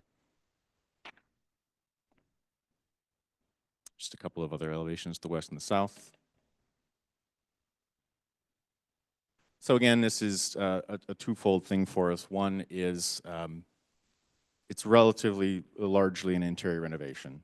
We're not looking to affect the exterior of the building in a lot of ways. We talked a little bit about glass in the previous projects, and I think one of the things that's going to be important for us is we have been looking at all the different opportunities we have for that. And so there are a number of different things that we can do to sort of mitigate that problem. But it is something that we're still studying in a lot of ways. Just given the nature of the building, given the historic nature of the building, given the architectural history of the building, it's something that we're studying in a great deal. And so we're going to continue to do that as we move forward. But at this time, that's where we are with that process. The pedestrian experience is also the most important thing to us on the street level. So as we talked about a little bit there on the Michigan side, planters that would not be impeding any of the circulation in any way. Also the stair there has an opportunity for us to sort of bring it back to life a little bit. It's actually in really great condition at this point, considering some of the other stairs that are around it. But we do have the opportunity to clean it up a little bit. Along the south edge there, we would be promoting the idea of using planters that would really enhance the public experience as they walk through that space that's adjacent and equal to the Michigan side there. And then down below, again, on the lower level, we're looking at the opportunities that we can improve sort of that lower Illinois street side, which I think we're all sort of familiar with how lower streets happen in the Michigan Avenue space. But this gives us an opportunity to enhance the lighting, enhance the paint, enhance the landscaping in a lot of ways as well as we move through that space. So again, existing building, we're really looking at this as an as-is, an exterior. This is going to be an interior renovation project largely. Some of the things that we're going to be looking towards for the sustainability that we talked a little bit about, where we're kind of pulling a few things out of there that we're going to pursue throughout the project itself. And then from there, I'll turn it back over.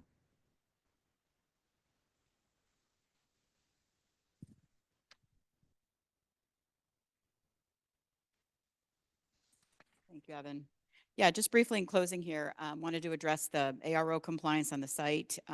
As proposed, the site would have 320 units. 20% is the requirement, all of which would be provided on site.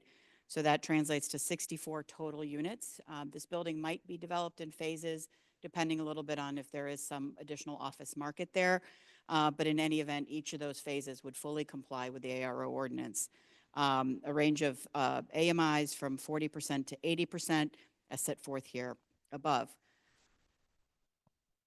And those ARO units would be distributed proportionately throughout the unit mix of the building, also at differing AMI levels. 32 studios, 18 one-bedrooms, and 14 two-bedroom units that would be affordable, again, ranging depending on the unit type and amounts from 40% to 80% AMI. And then in closing, I just wanted to highlight some of the economic and community benefits that are generated from this project.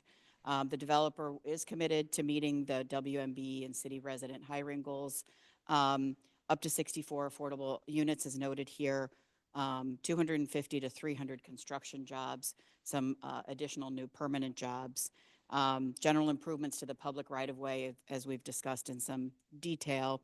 And I think probably the most significant benefit here is the adaptive reuse and rehabilitation of a building that sits largely vacant today, adding a significant amount of density to a critical street in the city of Chicago.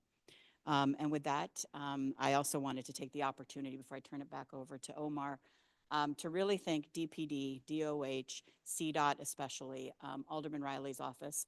We have moved through this process with almost lightning speed, and that has certainly been appreciated, and we appreciate all of your hard work and efforts in that. With that, I'll turn it over to Omar.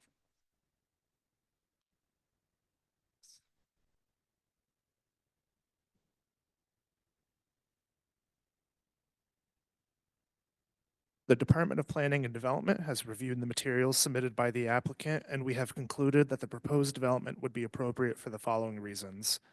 The proposal has been reviewed by several city departments to ensure that the purposes and intent of the Chicago zoning ordinance are being met. The proposal is consistent with both the 2003 Central Area Plan and 2009 Central Area Action Plan. The 2003 Central Area Plan recommends that high-density housing be focused on corridors such as North Michigan Avenue, and the Central Area Action Plan reiterates this by recommending that the City of Chicago support dense residential growth in this area to enhance urban vibrancy and utilize existing urban infrastructure in the downtown area. This proposal is economically beneficial by making use of existing underutilized office space, and that will provide both market rate and affordable housing in a dense area well served by mass transit. Additionally, the proposal will promote safe and efficient traffic circulation by utilizing the building's frontage on Illinois Street and Lower Michigan Avenue for deliveries and loading. The proposed development has been reviewed by the Chicago Department of Transportation, Chicago Fire Department, and by the City of Chicago Stormwater Reviewer, and has been found that the existing public infrastructure facilities and city services will be adequate. Please refer to my staff report for further details regarding this project and the plans identified here today. Based on the foregoing, it is the recommendation of the zoning administrator of the Department of Planning and Development that this application to amend Plan Development 487 be approved and forwarded to the City Council Committee on Zoning, Landmarks, and Building Standards as such. Thank you. Thank you, Omar. We do have 3 speakers signed up to speak on this item. We'll start with Mr. Butler Adams who's for the proposal, followed by Ms. Annette Prince, who's against the proposal, and then Mr. Andy Burnham, who's also against the proposal.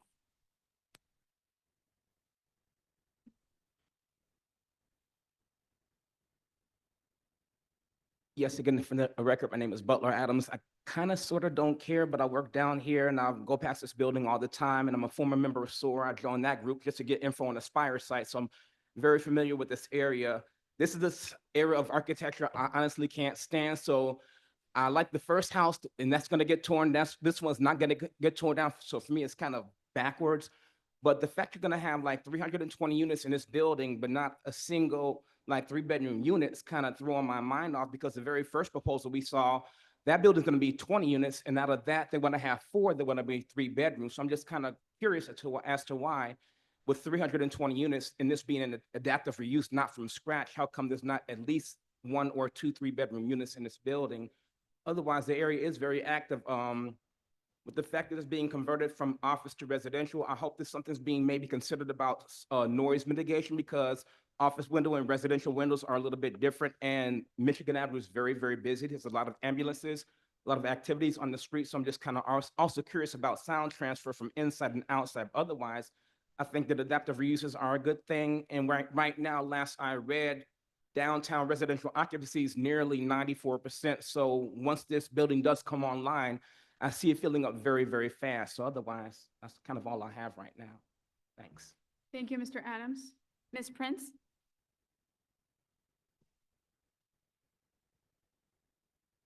My name is Annette Prince, and I am here representing Bird Friendly Chicago once again.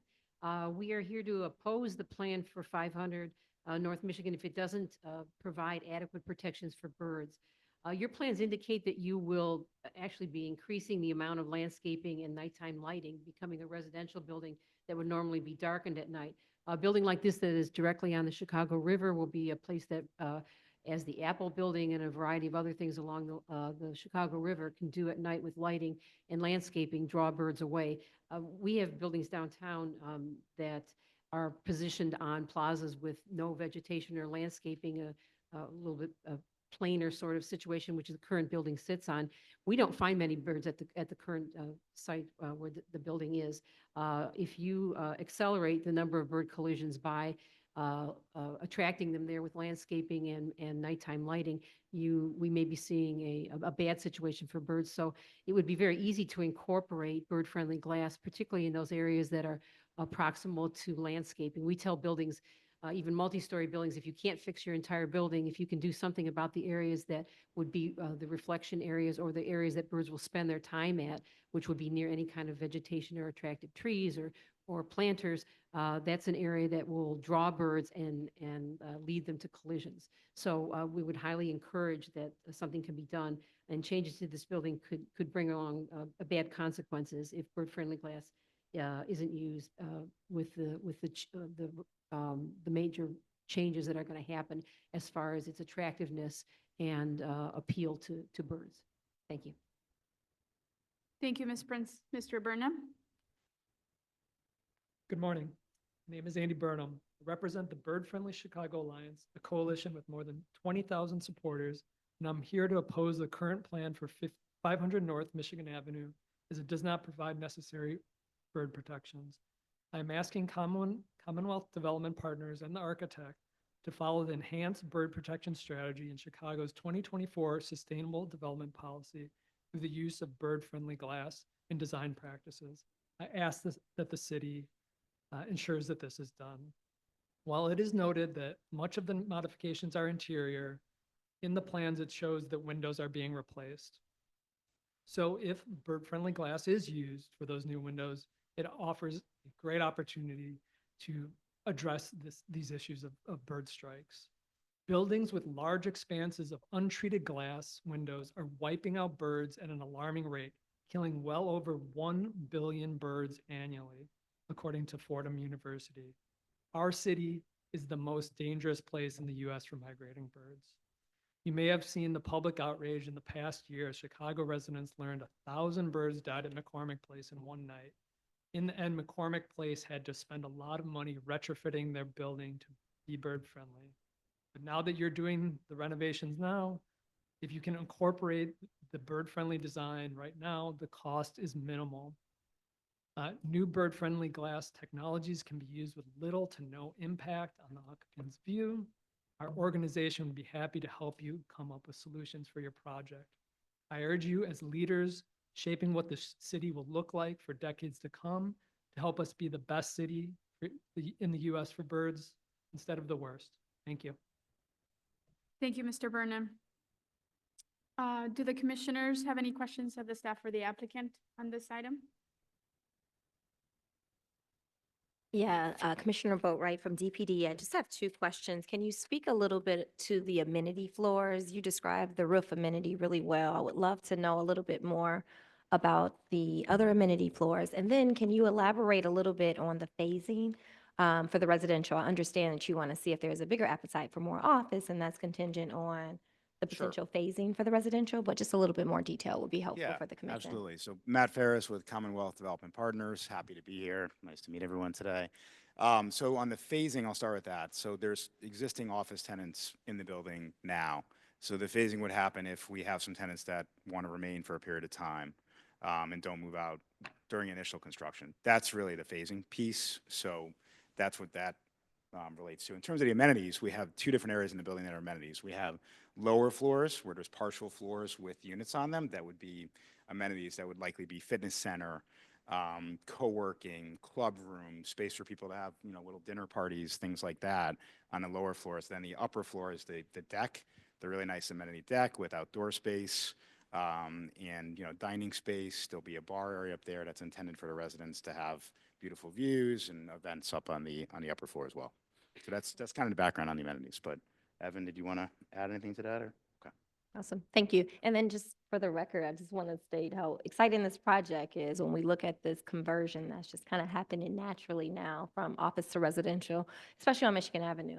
I think it's a big deal and a great compliment to some of the other projects that we've supported along LaSalle. So it's exciting to see. And welcome to Chicago. There's Thank lots you. more development opportunities. Thank around you. We the city. appreciate it, and we love the building. It's a great opportunity. We're excited about it. So thank you. Thank you. Commissioner Burnett, followed by Commissioner Laspada and Commissioner Piñeiro. Yes, thank you. So, yeah, I'd like to follow, piggyback off of the commissioner's comments, but just wanted to ask, because I never seen you all before. So where you all from? So we're based in Connecticut. So we're in the New York area. First of all, I used to live in Chicago. So I lived here for 5 years. So we have. A few extra points on this project. I lived right in the neighborhood, right off of North Michigan on Delaware. My office for a couple years was on Michigan, right down the street. So we have done other projects in Chicago. Under our current company, this is our first project with Commonwealth Development, just to be clear. But we've done other office and other projects here in the city, and we love Chicago. So I think it's great that you all are doing this without asking for any help, right? That's And correct. Yeah. So thank you all very much for that. So and you're working in Connecticut, you used to live in Chicago, but you still see opportunities to make money here in Chicago?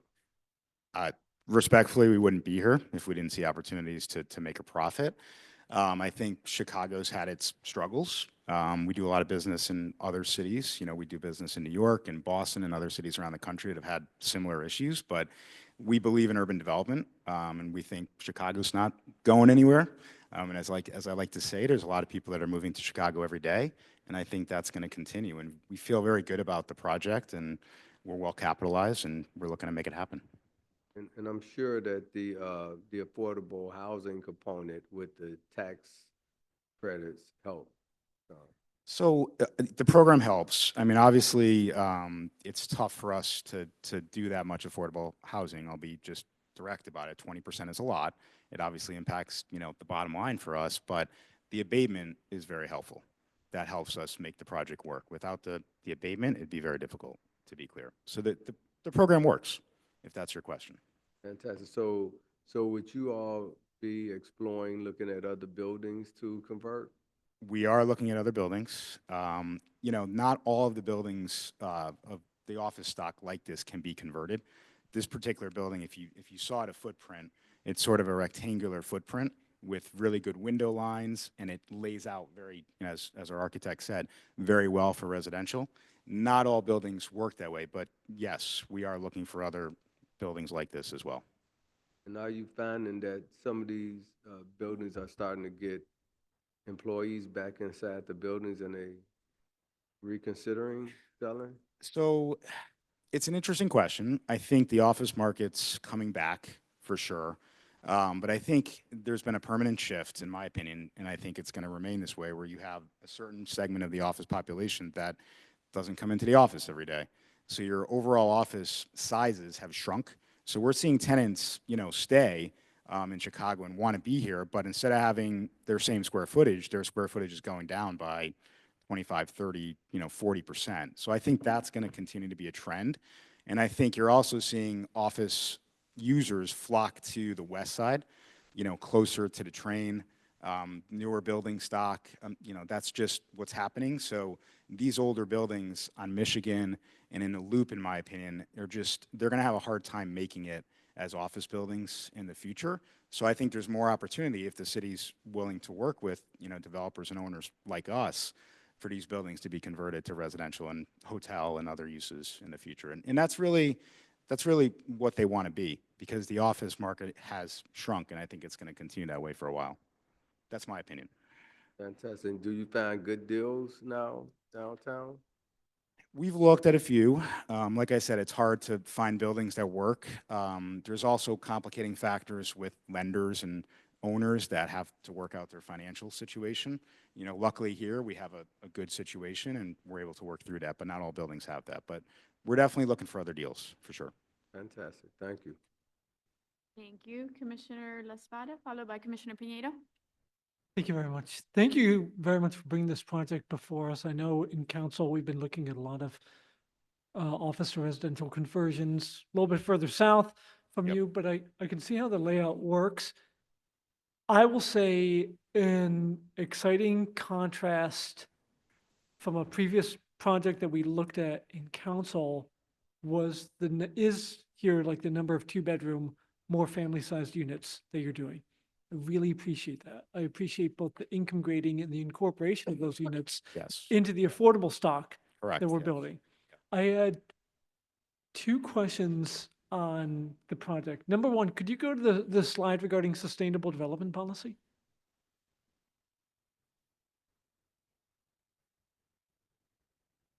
So if you could talk more about the Divvy bike sponsorship and the bike parking facilities, because as someone who uses this route,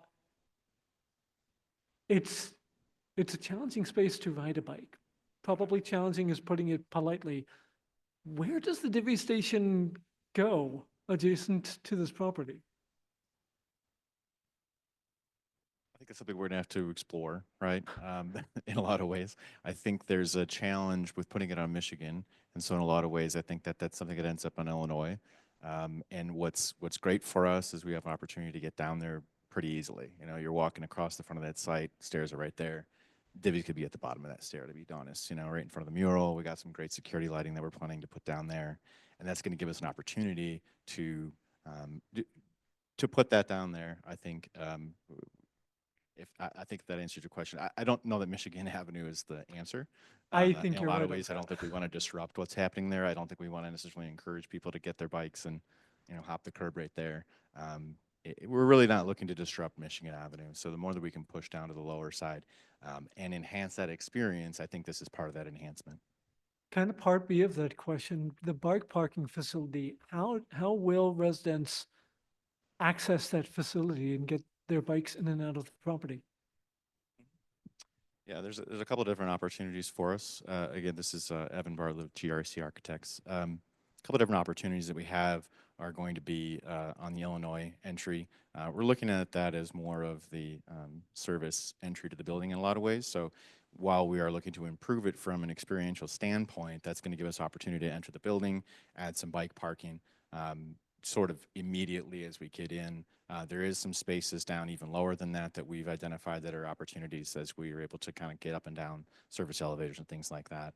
So it's largely going to be opportunity to enter the building at the lower Illinois side for that type of stuff and not from the Michigan side. So packages and bikes and all that type of stuff, we're really looking to program towards the lower Illinois side, which is why we're so interested in enhancing that space. It's not a bad space, to be totally honest. I mean, we're not completely under Michigan in any way, but there's some opportunities to enhance that space and create an experience of entry for the residents that is going to be, I think, amenable for what we're trying to do here.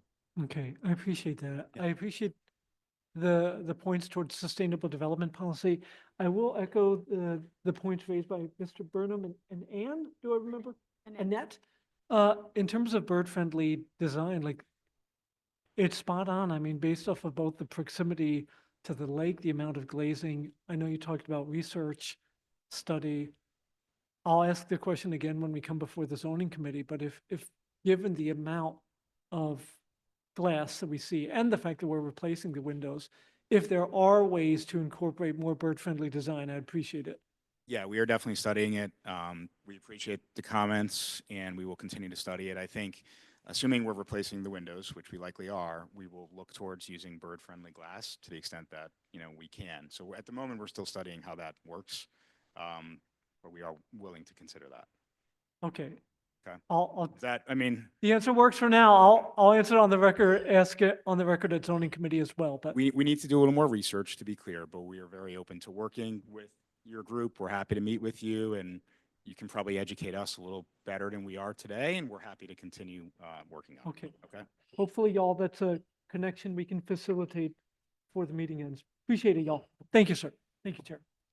Commissioner Piñeiro? Thank you, Madam Chair, and thank you for the presentation. A great presentation, and I must admit personally, very exciting project. I think it's not lost on anyone the importance of the Michigan Avenue corridor to the city and the core and the visitors and the general economic vibrancy of the core of the city of Chicago. So very important. Question, I missed the question about, I missed the comment about timing. What's your thought around timing, beginning construction and so forth? Yeah, no, good question. Assuming we can get through the approvals process here in the next, 30 to 45 days, which we're hopeful on, we'd like to start construction early next year. So, spring, summer timeframe would be starting construction. And, as Evan said, most of the construction's interior. So there's not going to be a lot of impact on Michigan, and we've got a way to do the construction deliveries and everything from lower Michigan as well, but that's generally the timeline. And I didn't see anything about the capital structure. What's your perspective on projects like this, street conversions like this, the market? Yeah, so this is what we do. We do projects like this all over the country. We've done a lot of conversion projects. We just finished one in Pittsburgh. It was an old 21-story bank building that we converted to apartments, 140 units. Turned out beautifully. We just did another historic building outside of Boston, 258 units, an old loft building that we converted to apartments. So it's what we do. It's what we have a passion for. Look, the capital markets, as I'm sure any developer or investor would tell you, it's a tough time right now. But for this particular project, we are capitalized. We have our capital in place to get started. So we're hoping to get approved and get started on construction early next year.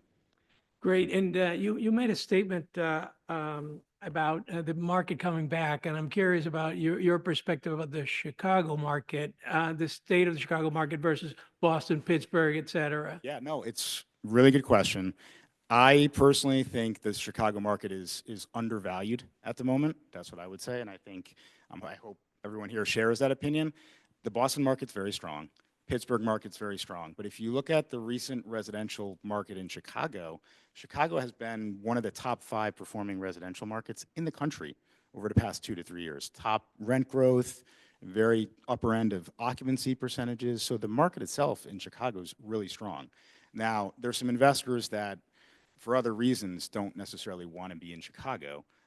We see it as an opportunity because the market strength is there.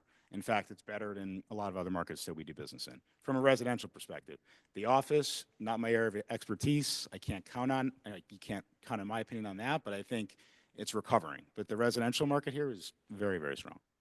Thank you, Mr. Ferris. And I would say also in terms of timing, it would be great if the project, your timeline can be met. And congratulations to DPD and the Alderman's office and so forth for everyone that had a hand in making the turnaround quick, which is exactly. what Yeah, we and I'll echo Katrina, our council's comments on that. We appreciate the speed and working with everyone. It was a good experience. So thank you for that.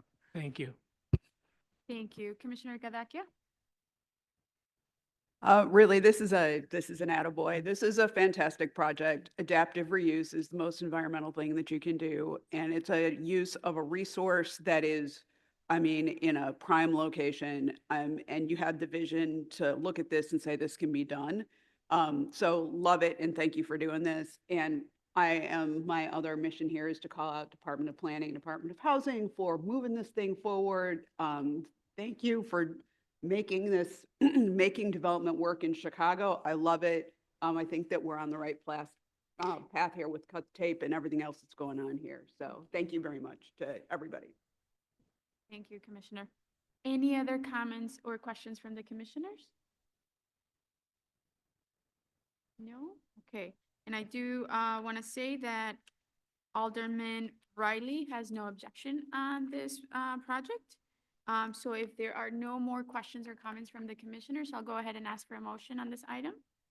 Do I have a motion on a proposed amendment to Business Plan Development 487 submitted by Commonwealth Development Partners LLC for the property generally located at 500 North Michigan Avenue, finding that it meets the requirements for approval? Thank you. Motion by Commissioner Boatright and second by Commissioner Gadakia. Roll call vote. Commissioner Boatright? Thank you. Commissioner Brooks had to step out. Commissioner Burnett? Thank you. Commissioner Carney? Thank you. Commissioner Castañeda? Yes. Thank you. Commissioner Flores? Yes. Commissioner Galakia? Thank you. Commissioner La Espada? Yes. Thank you. Commissioner Lyons? Thank you. Commissioner Murphy? Thank you. Commissioner Piñeiro? Yes. Thank you. Commissioner Cicho Lopez stepped away. And we have a proxy vote yes for Commissioner Tillman on this item. Yes? Yes? Did I miss someone? Commissioner Soto? Sorry. Not sure how I did that. Sorry. Yes? Thank you. Motion passes. Thank you.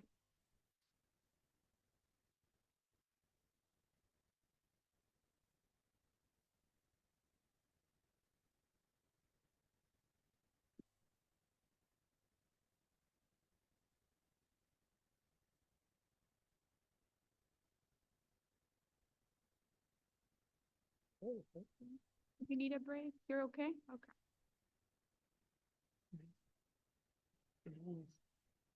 There you go. Load through it, yeah. What is this thing? This is for nuts. Yeah. Hi, okay, our last item. So the last item today is listed as D5, a proposed residential business plan development submitted by 1200 West Fulton Partners LLC for the property generally located at 1200-1232 West Fulton Street, 310-328 North Racine Avenue. The applicant is proposing to rezone the site from the M2-3 Light Industry District to the DX-7 Downtown Mixed Use District, and then to a residential business plan development to permit the construction of a two-phase development consisting of a 43-story, 545-foot building and a 37-story, 465-foot building. The proposed plan development will contain approximately 124,000 square feet of combined indoor and outdoor commercial space, 1,079 residential units, of which 20% will be affordable units, 440 parking spaces, 1,079 bicycle parking spaces, and accessory and incidental uses. A 4.5 FAR bonus will be taken, and the overall FAR for the plan development will be 11.5. This is item 22440, and this is in the 27th Ward. Yang Di Wong will provide the context overview and present the proposed plan. Thank you, Chairwoman. Good afternoon. For the record, my name is Yang Di Wang, an urban designer with the Department of Planning and Development. This proposed development is generally located at 1200 to 1232 Western Fulton Street, 310 to 328 North Racine Avenue, and is located within the near west side community area within the 27th ward. The applicant, 1200 West Fulton Partners LLC, and their development team appear here today for the purposes of establishing a residential business plan development at the subject site. The proposed development is located in the near west side community area, which has a population of 65,581 and a median age of 32. This slide illustrates the site context plan. The site is surrounded by a mix of commercial, residential, and light industrial properties. It's well connected by public transit. The site is within walking distance of the Morgan CTA station, which provides access to the both green and pink lines, and Ashland Station is also nearby. Several DV back stations are in the area, offering further accessibilities. The site is bounded by West Fulton Street to the south, North Racine Avenue to the east, West Carroll Avenue to the north, and adjacent existing buildings to the west. It is currently zoned M2-3 Light Industry District and owned by the applicant. The surrounding zoning districts include the DS-5 Downtown Service District, M2-3 Light Industry District, C1-1 Neighborhood Commercial District, DX-5 Downtown Mixed Use District, and planned developments. As shown in the bottom left image, the site is located within the Fulton Market Innovation District, highlighted by the red dashed frame. It's in the Kinsey Industrial Corridor, indicated by the purple area, and adjacent to the Fulton Randolph Market Historic District, outlined in the blue dashed frame. The net site area for the proposed development is 92,943 square feet. This proposal is being submitted as a mandatory planned development application. This slide illustrates the existing site conditions. The top left image shows the view looking northwest. The bottom left image shows the view looking southwest. Now I will turn the presentation over to the applicant team to introduce the proposal. Thank you. Good afternoon. For the record, my name is Katie Jenke Dale from the law firm of DLA Piper, and along with my colleague Peter DeCastro, we represent the applicant in this matter. I'm joined today by representatives from the applicant, Jim Letchinger to my right, Ross Babel to my left, and Sophie Bidek from HPA Architecture, the project architect. As we always do in the 27th Ward and in this neighborhood, we engaged with Alderman Burnett, neighbors of West Loop and WCA, and that culminated in a community meeting held in July of this year. The project timeline is shown on this slide. Now I'm going to turn the presentation over to Sophie to run through the plans in more detail. Thank you. Thank you, Katie. For the record, Sophie Bidek, I'm a partner with Hartshorn and Plunkard, and I am joined by my colleague, Krista Weir. And we are very looking forward to presenting this to you. So on the screen here, you will see our project massing. It can be seen within the neighborhood context. This view is looking east. We have arranged our massing such that one building is a square configuration, the other is more rectangular, and this is really to allow for light and distance between those two larger buildings and to maximize light and view opportunities for the residents within it. Our tallest building that you can see here is indicated with the red arrow. It is 545 feet tall. And you can also, you can see it. If you can squint and you can see those heights, we have a variety of building heights around us in the immediate context, varying from 245 feet to 600 feet tall.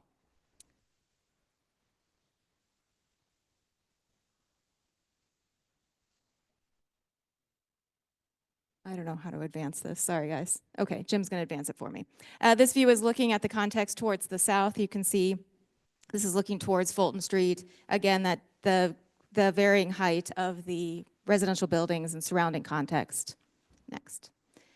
Okay, so this is a mixed-use development, and the diagrams here start to illustrate the uses within the building. In those diagrams, you see Fulton is to the left and Racine is to the right. The top 4 images on the slide show the ground floor. We've reserved 10,000 square feet at the corner for public open space, and then we have lined that space with active retail uses at the ground floor. The center of that ground floor is reserved for back-of-house mechanical and loading, and our residential lobbies face Carroll as well as Fulton. Parking is then stacked, so the next diagram down, parking is then stacked on 2 and 3 and lined with residential units that face Racine and Carroll. And then above that is a large fitness, spa, and health club tenant that will be located on 4 with a partial 5th floor and a large landscape outdoor terrace on the 5th floor. Next image, you can see here this rendering looking northwest. That roof deck is, as well as the ground floor space that I've mentioned, our public open space at the corner of Racine and Fulton. Next slide. This is that same rendering. We've also included an early rendering from January, and I included this to illustrate the process by which the design has developed, and particularly with regard to the podium massing that underwent some significant redesign through the process of working with DPD and the neighborhood organizations, community groups, and the aldermen. And I say it every time I come up here for Plan Commission, but I really do feel that that process has made for a better building. I think you can see that in the design evolution that we're including here, and I have a couple others within the presentation. I mentioned that we have residential uses lining Racine and Carroll, and you can see that here in this ground floor rendering view. The building base is a light gray masonry with large window openings and metal inserts that relate to the historic column and spandrel building configurations found within the adjacent historic neighborhood. We've taken a decidedly more contemporary shape with some of those proportions in order to relate to but not replicate the existing context.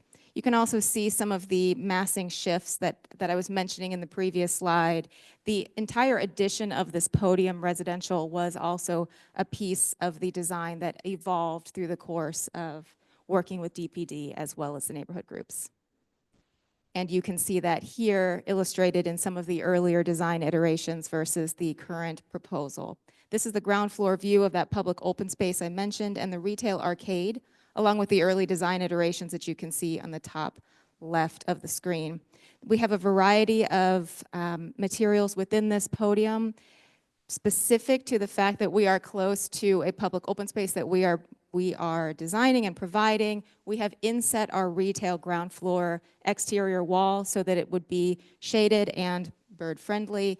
We also have our frit glass between levels 2 and 3 that is a 2x2 grid in order to prevent bird collisions within that. It's also parking, which will be on light sensors, activity monitors, so that if there isn't any activity, there won't be interior light, reducing the draw for the birds to potentially fly into.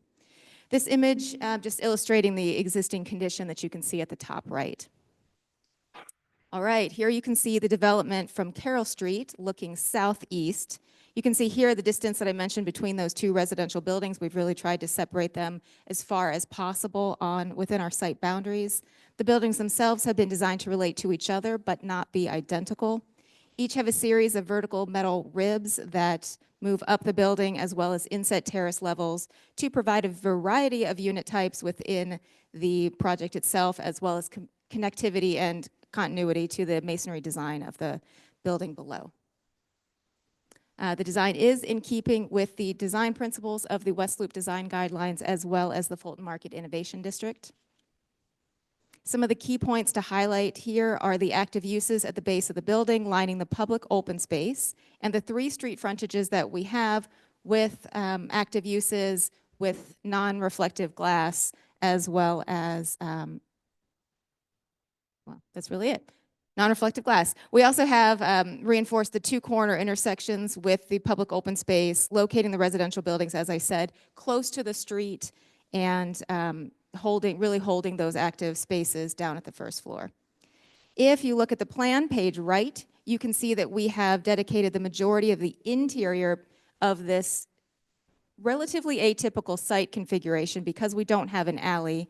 The gray what used to be an alley has been vacated. So we really have 3 frontages, no alley, and a very deep plan, making sure to ring those with residential active uses as well as retail. We have taken that interior portion of the site, dedicated it to back of house, to loading, and to a significant amount of bike parking.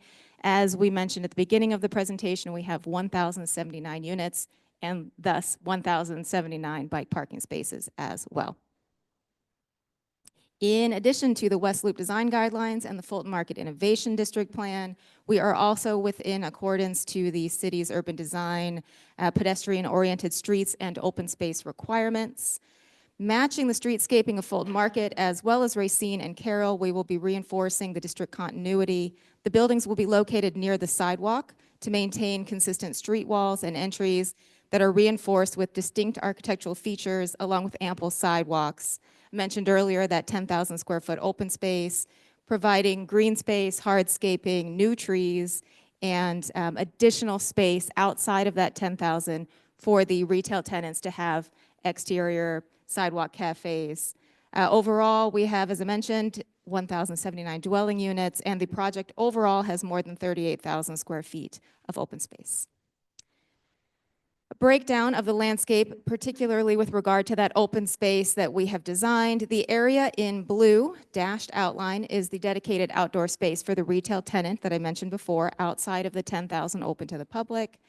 We've included 18 new parkway trees, 7 trees within the open space on the site, lawn, benches, bike racks, movable furniture, all available for public use at that corner of a relatively popular intersection in a very busy neighborhood, including the exterior roof decks and residential balconies, as well as the exterior deck for the fitness tenant. We have 56,500 square feet of open space. The plan on the left is the plans on the left, and then on the right are precedent images of how we plan to furnish and landscape design the open space. Okay, I will take you on a very brief tour of the plans. Here you see north is up on the page, Fulton is at the bottom, Racine is on the right. The pink areas that you can see facing Carroll and Racine are our residential entries. The orange that fronts Racine and Fulton, as well as that open space, are all active retail spaces. And then the yellow is the fitness entry.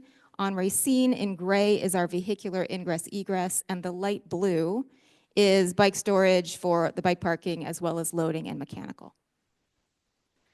Okay, then the plans start to stack. At the top right of the slide is the second and third floor, which is parking surrounded by that orange, which is the residential units. As you move up, you go to the right, you can see that the yellow is the fitness, and then the orange, as we go down to bottom left, is our residential. The lighter pink color is residential amenity, so that would be dedicated to those residential buildings themselves. And then moving upward, you can see how those towers start to stack above the podium. Okay, so our firm used to be located at Fulton Carpenter from 2000 to 2022. So we lived and breathed this neighborhood. We did a lot of the buildings within the historic district. While this isn't in the district, it is immediately adjacent. So we did a study of the context around this site to draw inspiration for the design of our podium from existing buildings that are nearby. What we started to see, the common threads of these buildings, were large commission style window bays, dark colored metal accents, lighter colored masonry, and a variety of heights ranging between 4 and 6 stories within the immediate surrounding context, as well as masonry detailing that expressed verticality in its design. So taking that, we have applied some of those principles to the design of our podium. This enlarged image of our base, you can see some of these inspirations in the proposed design, the lighter masonry tones with the darker metal accents. You can also see the Racine elevation massing shifts down to that 4-story level as opposed to the 6-story level that the remainder of the podium is. And then we are starting to increase opportunities for residential terraces and balconies in those residential podium units. The Racine Street side that you can see here in a little bit greater detail, we are drawing inspiration from some of the decorative masonry that we saw in the existing context, utilizing those larger commission house style window proportion bays, as well as some smaller punched openings, and then the vertical masonry ribs and the decorative masonry cornices. And then we continue those vertical ribs that we're expressing in masonry at the podium up to the residential buildings above, incorporating residential terrace setbacks and balconies. I promise I'm getting close to the end. You can see here in this image, you've seen it several times. This diagram is meant to indicate the lighter tones of the masonry and how we came to choose those tones. You can also start to see that we are incorporating handrails that are metal as opposed to glass, again, trying to reduce the bird collision possibilities for the building. Jim has given me the hurry up sign, so I'm gonna keep on keeping on here. This is the Fulton Street ground level view that depicts the frit glass that I mentioned earlier on the second and third floors, as well as that public open space. Even faster, these are the elevations that you can start to see how those towers are relating to each other. Our tallest tower is 545 feet. The shorter one is 405. And that podium level, its tallest height is 95 feet. Here's more elevations. This is a section that is starting to show how those uses are stacking. I think that the plan diagrams that were three-dimensional might explain that better, but if you had any questions, we can always revisit this as to how these uses are starting to stack within that podium. This is a diagram of our facade at the base that really starts to show you some of those details that I was talking about, where we have a retail arcade. We've pulled in the storefront at the ground floor so that it is shaded and there is an arcade in front of it. The windows on the second and third floor are the frit pattern glass that are divided into smaller sections. And then the fourth and fifth floor would be the fitness tenant that has slightly more transparent glass. This is the middle of the building. So this is illustrating the continuation of those vertical ribs that were expressed in masonry below, in metal fins above, as well as residential setbacks and terraces. And lastly, we have the top of the building, where we have capped with a more modern interpretation of the masonry cornices that are in the district and at the podium level, with a decorative louver band at the top to crown the building. Okay, while we presented this as a single phase in the development, we have planned this building to have the potential to be broken into two phases.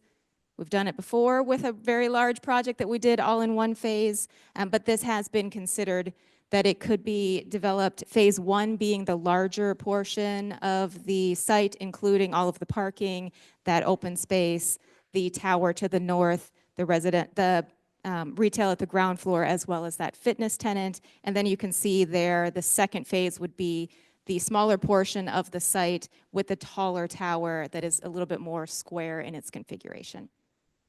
And then we start to show you how that would look in 3 dimensions, just so that you could understand how the massing of this project can be seen as a phase 1, and then the addition of that phase 2 second building. And we go through all of the iterations of the elevation. So here you can see this is the same view from the west, and next is from the north looking south.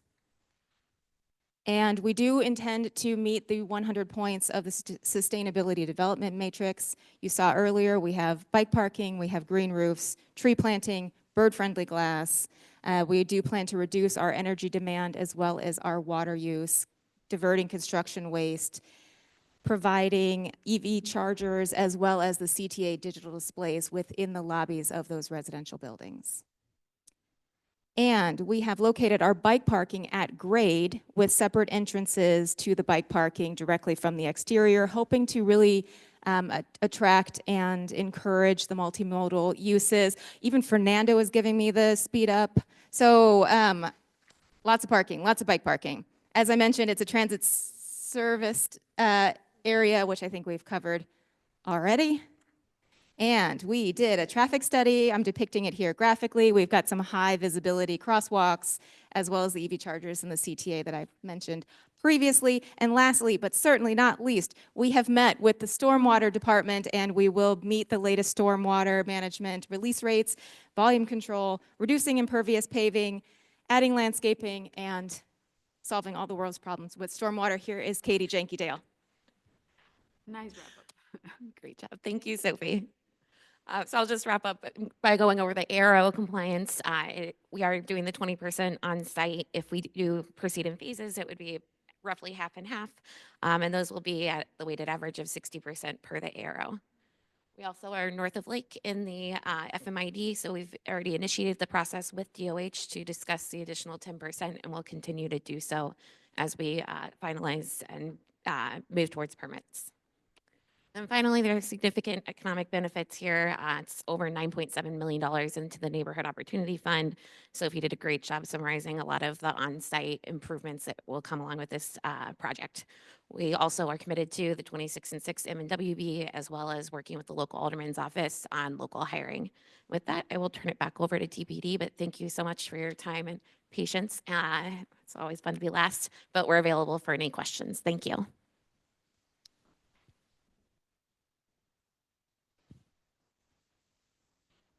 For the record, again, my name is Yangdi Wang with the Department of Planning and Development. DPD has reviewed the project materials submitted by the applicant, and DPD has concluded that this proposal is appropriate for this site and supports the development for the following reasons. First, the proposal complies with the planned development standards and guidelines. Second, the proposed development is consistent with plans adopted by the Plan Commission or approved by the City Council, including the West Loop Design Guidelines and the Fulton Market Innovation District Plan. Third, the proposed development is compatible with the character of the surrounding area in terms of uses, density, and building scale. Fourth, the proposed development promotes economically beneficial development patterns that are compatible with the character of the existing neighborhood. Fifth, the proposed development reinforces desirable urban features found within the surrounding area. Please refer to my staff report for further details regarding this project and the plans identified here today. Based on the foregoing is the recommendation of the zoning administrator of DPD that this application to establish a residential business plan development be approved and forwarded to the City Council Committee on Zoning, Landmarks, and Building Standards as such. DPD staff and the representatives from the applicant team are here to answer any questions. Thank you. Thank you, Yandi, and to the presenters. Very complete presentation. We appreciate it. We do have 3 speakers again to signed up to speak. Hopefully they're still here. Mr. Butler Adams, who's for the proposal, Mr. Andy Burnham, and Miss Annette Prince.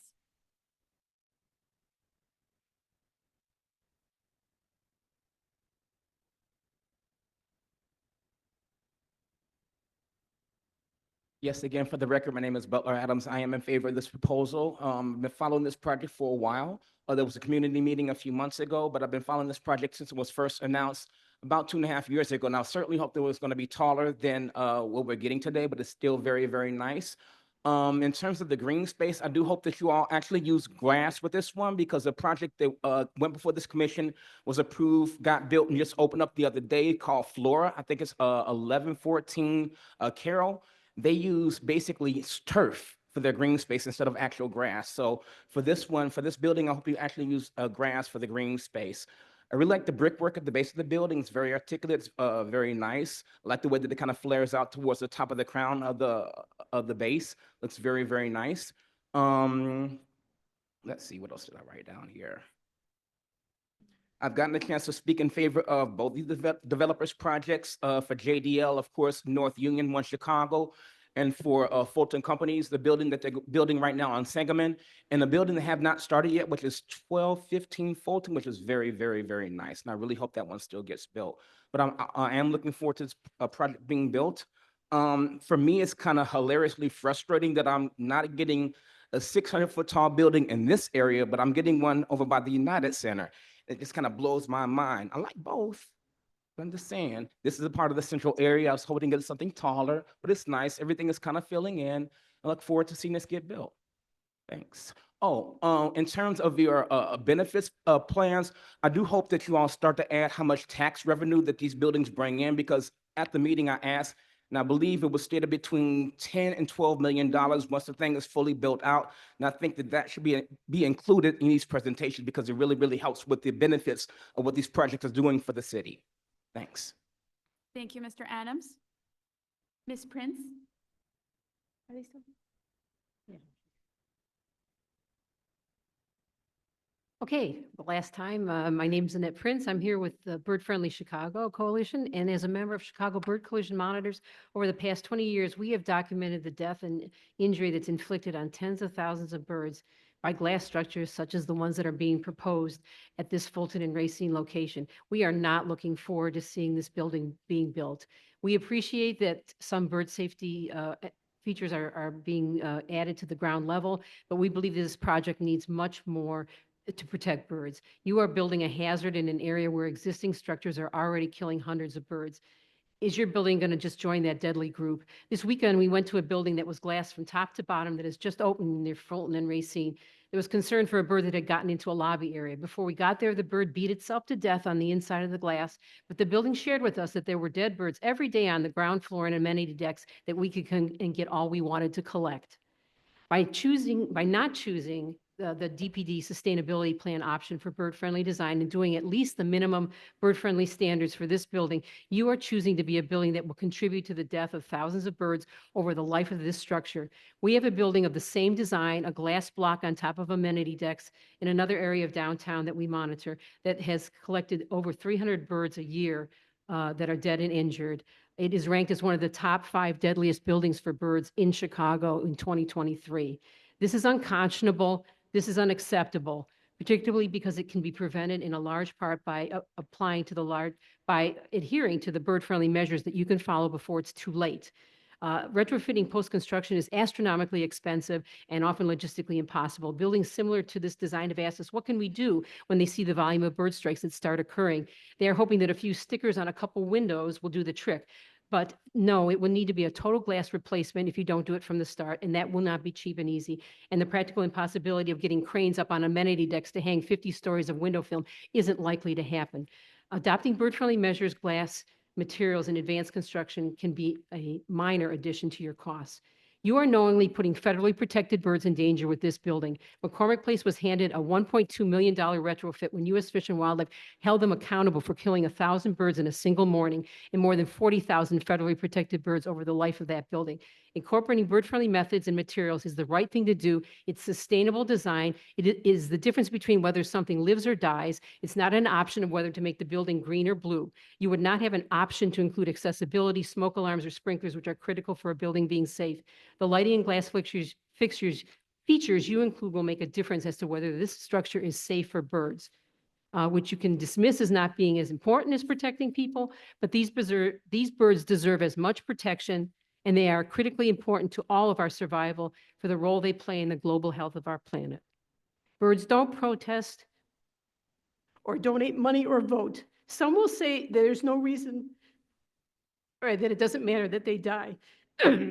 We and thousands of supporters are here to say that it matters, that this and all buildings in Chicago need to put protections in place to prevent the ongoing human harm to valuable, irreplaceable migratory birds. This building needs to choose to comply with the bird-friendly design measures in the DPD's current sustainability plan, or it should not be allowed. Thank you, Ms. Prince. We appreciate how passionate you are about the subject. Lastly, we have Mr. Burnham. Good morning. My name is Andy Burnham. I represent the Bird Friendly Chicago Alliance, a coalition with more than 20,000 supporters, and I'm here to oppose the current plan for 1200 to 1232 West Fulton Street, 310 to 328 North Racine Avenue, as it does not provide necessary bird protections. I'm asking 1200 West Fulton Partners, JDL Development, and Fulton Street Companies to follow the enhanced bird protection strategy in Chicago's 2024 Sustainable Development Policy through the use of bird-friendly glass and design practices. I ask the city to ensure that this is done. These buildings could kill thousands of birds throughout their lifetime if changes to the planned materials aren't made. While it is noted that fritted glass is proposed for the parking structure, the renderings show expanses of window wall and storefront glass in both the decks and the towers. Buildings with large expanses of untreated glass, as Annette just spoke very passionately about, are killing so many birds. And it's an issue, you know, for people who are birders. Annette, myself, I'm new to birding. I don't know how long Annette's been doing it. I'm sure much longer. But you see the passion there. And I'm a little choked up listening to Annette speak, honestly. So I just want to say that, you know, what are the reasons why it doesn't get done? You know, cost, maybe some of the issues with transparency. These are issues that can be handled technologically, design-wise, right? And so we just have to care. That's it, basically. I know there is no policy that is forcing you guys to do this, but we believe it's the right thing to do. So we really, you know, the power is in your hands to make a better choice for the city, the environment, all those things. So we hope you, you know, take the words of Annette, myself, and many others who really care about this issue. We know there's lots of issues, and it's hard to solve every single problem, you know, with a building, but this is one that is actionable, and you guys can make a difference. Thank you. Thank you, Mr. Burnham. And I do think that it's worth going back to it because we have in the presentation a slide saying that you are hitting the points. So can you just go in more detail how you're doing that? Because I think you're going for all the possible points for having bird friendly or the majority. So just if you can elaborate on that. We are, for the record, Sophie Beidak, Hartshorn Plunkard. We are planning, done. We are planning we are hoping to achieve the full amount of the bird-friendly points. There wasn't, prior to today's commission, there isn't a slide specifically about bird-friendly glass, but had we known, we absolutely would have prepared a full presentation on exactly how we are planning to be bird-friendly. But yes, we do plan to hit the enhanced guidelines of bird friendliness for this project. So, thank you. Commissioner Burnett, Alderman Burnett, would you like to make a statement on this item? Okay. So then I'll open it up to the commissioners if they have any questions or comments on this item. I do have some questions, yeah. Commissioner Piñeiro? So let's, if I may go back to that point, because I'm not an expert in the area, so I really want to understand what we're talking about when we talk about bird friendly and bird mitigation issues. What's the cost impact percentage wise of actually putting in place mitigation measures that comply with the ordinance or the guidelines of the city?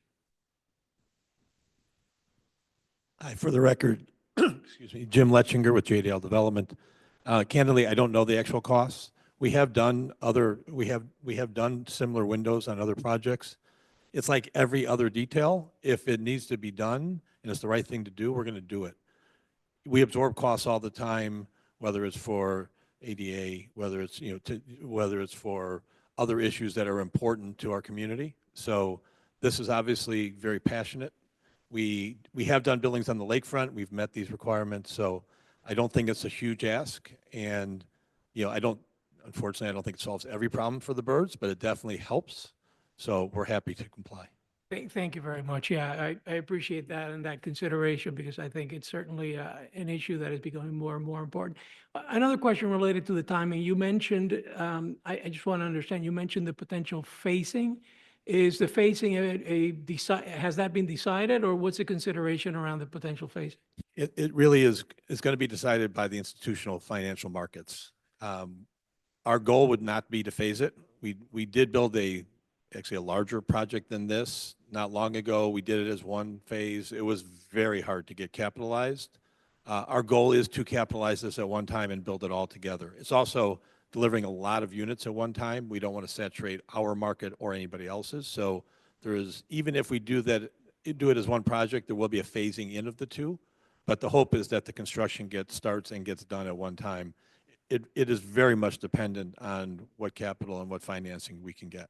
Understood, understood. Thank you very much, and thank you for the presentation. I thought that was great. I thought, to be honest with you, Ms. Beidick, I thought it was worth spending the time. Is it a large enough project to? It is a big project. It's an There's a lot to important project to spend the time really going through it in detail. So I appreciate it, and I also want to mention, call it the fact that I got the impression in one of the slides that the common green area was an addition as part of the evolution of the design, and I appreciate it. It's something we've been racing in that area in particular for quite some time, and I think in the way the renderings show it, it's an enhancement to the retail area. It's going to be enhancement to the whole area. So truly appreciate that consideration. Thank you.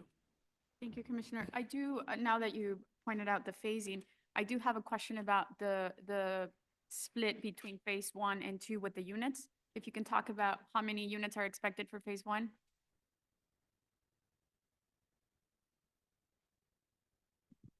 So that split is shown in the upper left-hand corner of this. So phase 1 is 521 units and phase 2 is 558 and 20% each. So roughly About half and half. Yeah. Thank you. Any other questions or comments? Commissioner Lyons?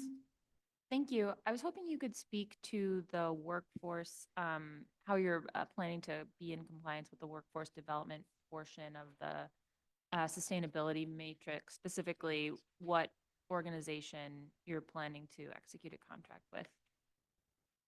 The MBEWB, is that what you're asking about? I'm sorry. No, the workforce development, the 10 points in the sustainability matrix. Oh, so we actually have created our own program that we have executed on another PD. It's a requirement that every one of our subcontractors, our general contractor, as well as the developer, has to contribute to this program. A subcontractor will not be hired if they don't contribute. I believe it's $10,000 per subcontract, $100,000 for the general contract. We executed this on our North Union project. We have finished our phase 1. We've contributed over $500,000 to the development of skilled labor, working with pastors in different areas to educate and get young people into the unions and get them jobs. There's a hiring requirement. This goes beyond MBEWB. This is our own requirement. Subcontractors must hire a certain number of minority workers for every job, and they must employ them for a certain period of time, or if for whatever reason they cannot, they must replace them. Thank you.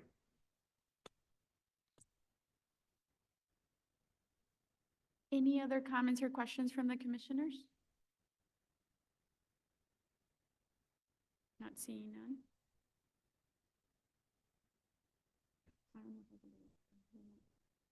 Let's see what Noah says.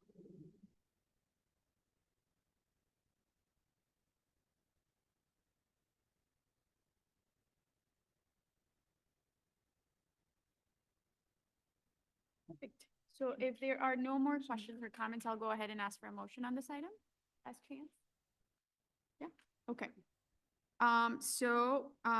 Do I have a motion on a proposed residential business plan development submitted by 1200 West Fulton Partners LLC for the property generally located at 1200-1232 West Fulton Street, 310-328 North Racine Avenue, finding that it meets the requirements for approval?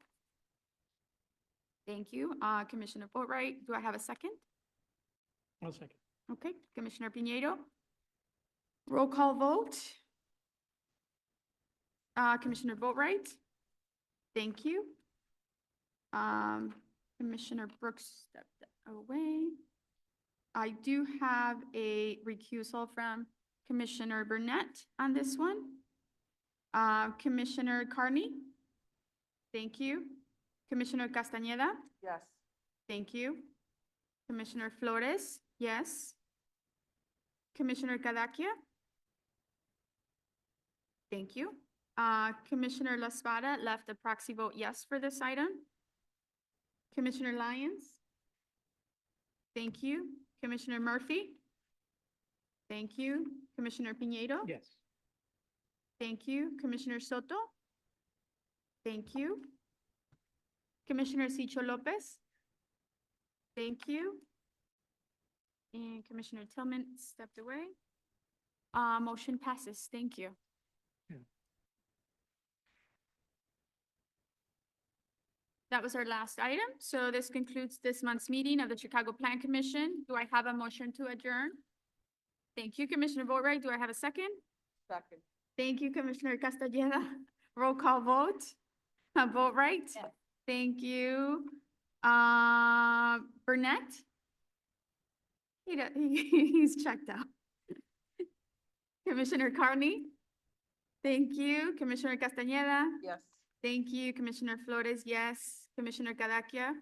Thank you. Commissioner Lyons? Thank you. Commissioner Murphy? Thank you. Commissioner Piñeiro? Yes. Thank you. Commissioner Soto? Thank you. And Commissioner Sicho Lopez? Yes. Thank you for sticking around, everyone. Thank you. This month's meeting of the Chicago Plan Commission is now adjourned at 12:49. Thank you.